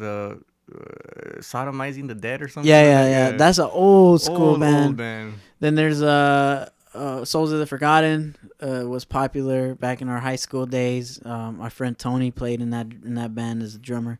I hung out with that fool like every day basically because he was the other drum guy for the band or whatever at school. There was a bunch of cool, funny stuff. And at the same time, I was DJing and like throwing fat parties. Yeah. I don't know how I did all that shit. I definitely didn't go to school enough. That's probably how I was able to do all those things, you know? And some of that stuff developed at school. Like, hey, yo, you guys want to throw shit? Like, you know, the planning stuff like, at school. Like, passing flyers out at school or whatever and hanging out at the spot after school. The spot. Which is a terrible place. And I can't believe anyone allowed us, high school children, to just hang out outside of the school. You know, unsupervised, throwing 40s at people, fighting. And, oh, man. Yeah, it was ridiculous. One time I had sex under the fucking bleachers and shit. Oh, Jesus Christ. Oh. Too much information, my friend. One time in Fireball, like that's I lost my virginity there. Sorry, Fireball. I'm not going to disclose any sensitive information. My girlfriend's probably watching this. She's going to be like, what? And then I got caught. Like, we got spotted by security. Oh, man, that was tough. Because the first thing my girlfriend did at the time, she just booked it. And, like, she just left me there with my dick just hanging out all over the fucking place. Like, I was like, you didn't even help me put my pants up and shit. So I'm running down the fucking halls with my fucking wiener trying to fucking just... Oh, fucking never mind. Okay. Let's change the subject. Let's change that subject real quick. Nah, dude. It was great having you here, man. We got into all kinds of conversations. We talked about a million things. Philosophy, music, fucking... everything. We can go on to infinity about everything we did. But if we don't stop here, it's not gonna end. With our when we were kids and like all the bull crap that we went through, but it was all in the end worth it, right? Hell yeah. Yeah, I think I wouldn't change a thing. We wouldn't be who we are if it wasn't for all those things, yeah. Right? Yeah. So I could appreciate that. Did you want to maybe outro with another track the way you came in? Sure. If you got one that you want people to hear. I don't know. You can do a classic or... I'll give you the second mic, too. Okay. Let's see, what... I don't know what I play. Here.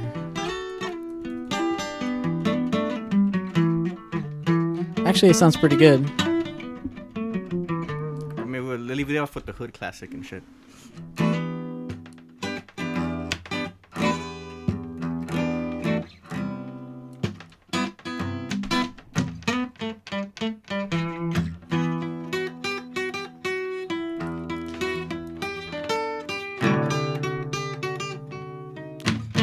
It was a clear black night, a clear white moon. Warren G was on the streets trying to consume some skirts for the eve, so I could get some phone. Just rolling in my ride, chilling all alone. Just hit the east side of the LBC on a mission trying to find Mr. Warren G. Seen a car full of girls, you don't need to tweet. All you skirts know what's up with 213. I hooked a left on the 21 and Lewis. Some brother shooting dice, so I said let's do this. Jumped out the ride and said what's up. Some brothers pull some gats, so I said I'm stuck. These girls gripping me, I'm a glide and swerve. These suckers looking so hard, they straight hit the curve. Won't you think of better things than some horny chicks? I see my homie have some suckers all in his mix. I'm getting jacked, I'm breaking myself. I can't believe they taking woman's wealth. They took my rings, they took my Rolex. I looked at the brother, said damn, what's next? They got my homie hemmed up, they all around. They never seen if they going straight pound for pound. You're gonna come up real quick before they start to clown. I best pull out my strap and lay them busters down. They got guns to my head, I think I'm going down. I can't believe it's happening in my own town. If I had wings I would fly. Let me contemplate, glance in the cut, And I see the homie Nate. 16 in the clip and one in the hole. Nate Dogg is about to make some bodies turn cold. Now they're dropping and yelling, it's a tabulate. Nate Dogg and Warren G had to regulate. If you know like I know, and you don't wanna step to this, it's the G-Funk era, funked out with the gangster twist. If you smoke like I smoke, then you're high like every day. And if your ass is a buster, 2 and 3 will regulate. And I have to go that part. There's one part I always love singing, and it goes, so as I laid all them busters down, I let my glad explode. Now I'm switching my mind back into freak mode. If you want skirts, sit back and observe. I just left a gang of those over there on the curb. Now Nick got the freaks, and that's a known fact. Before I got jacked, I was on the same track. Before when it goes back up, cause it's on N-A-T-E-M-E, the Warren to the G.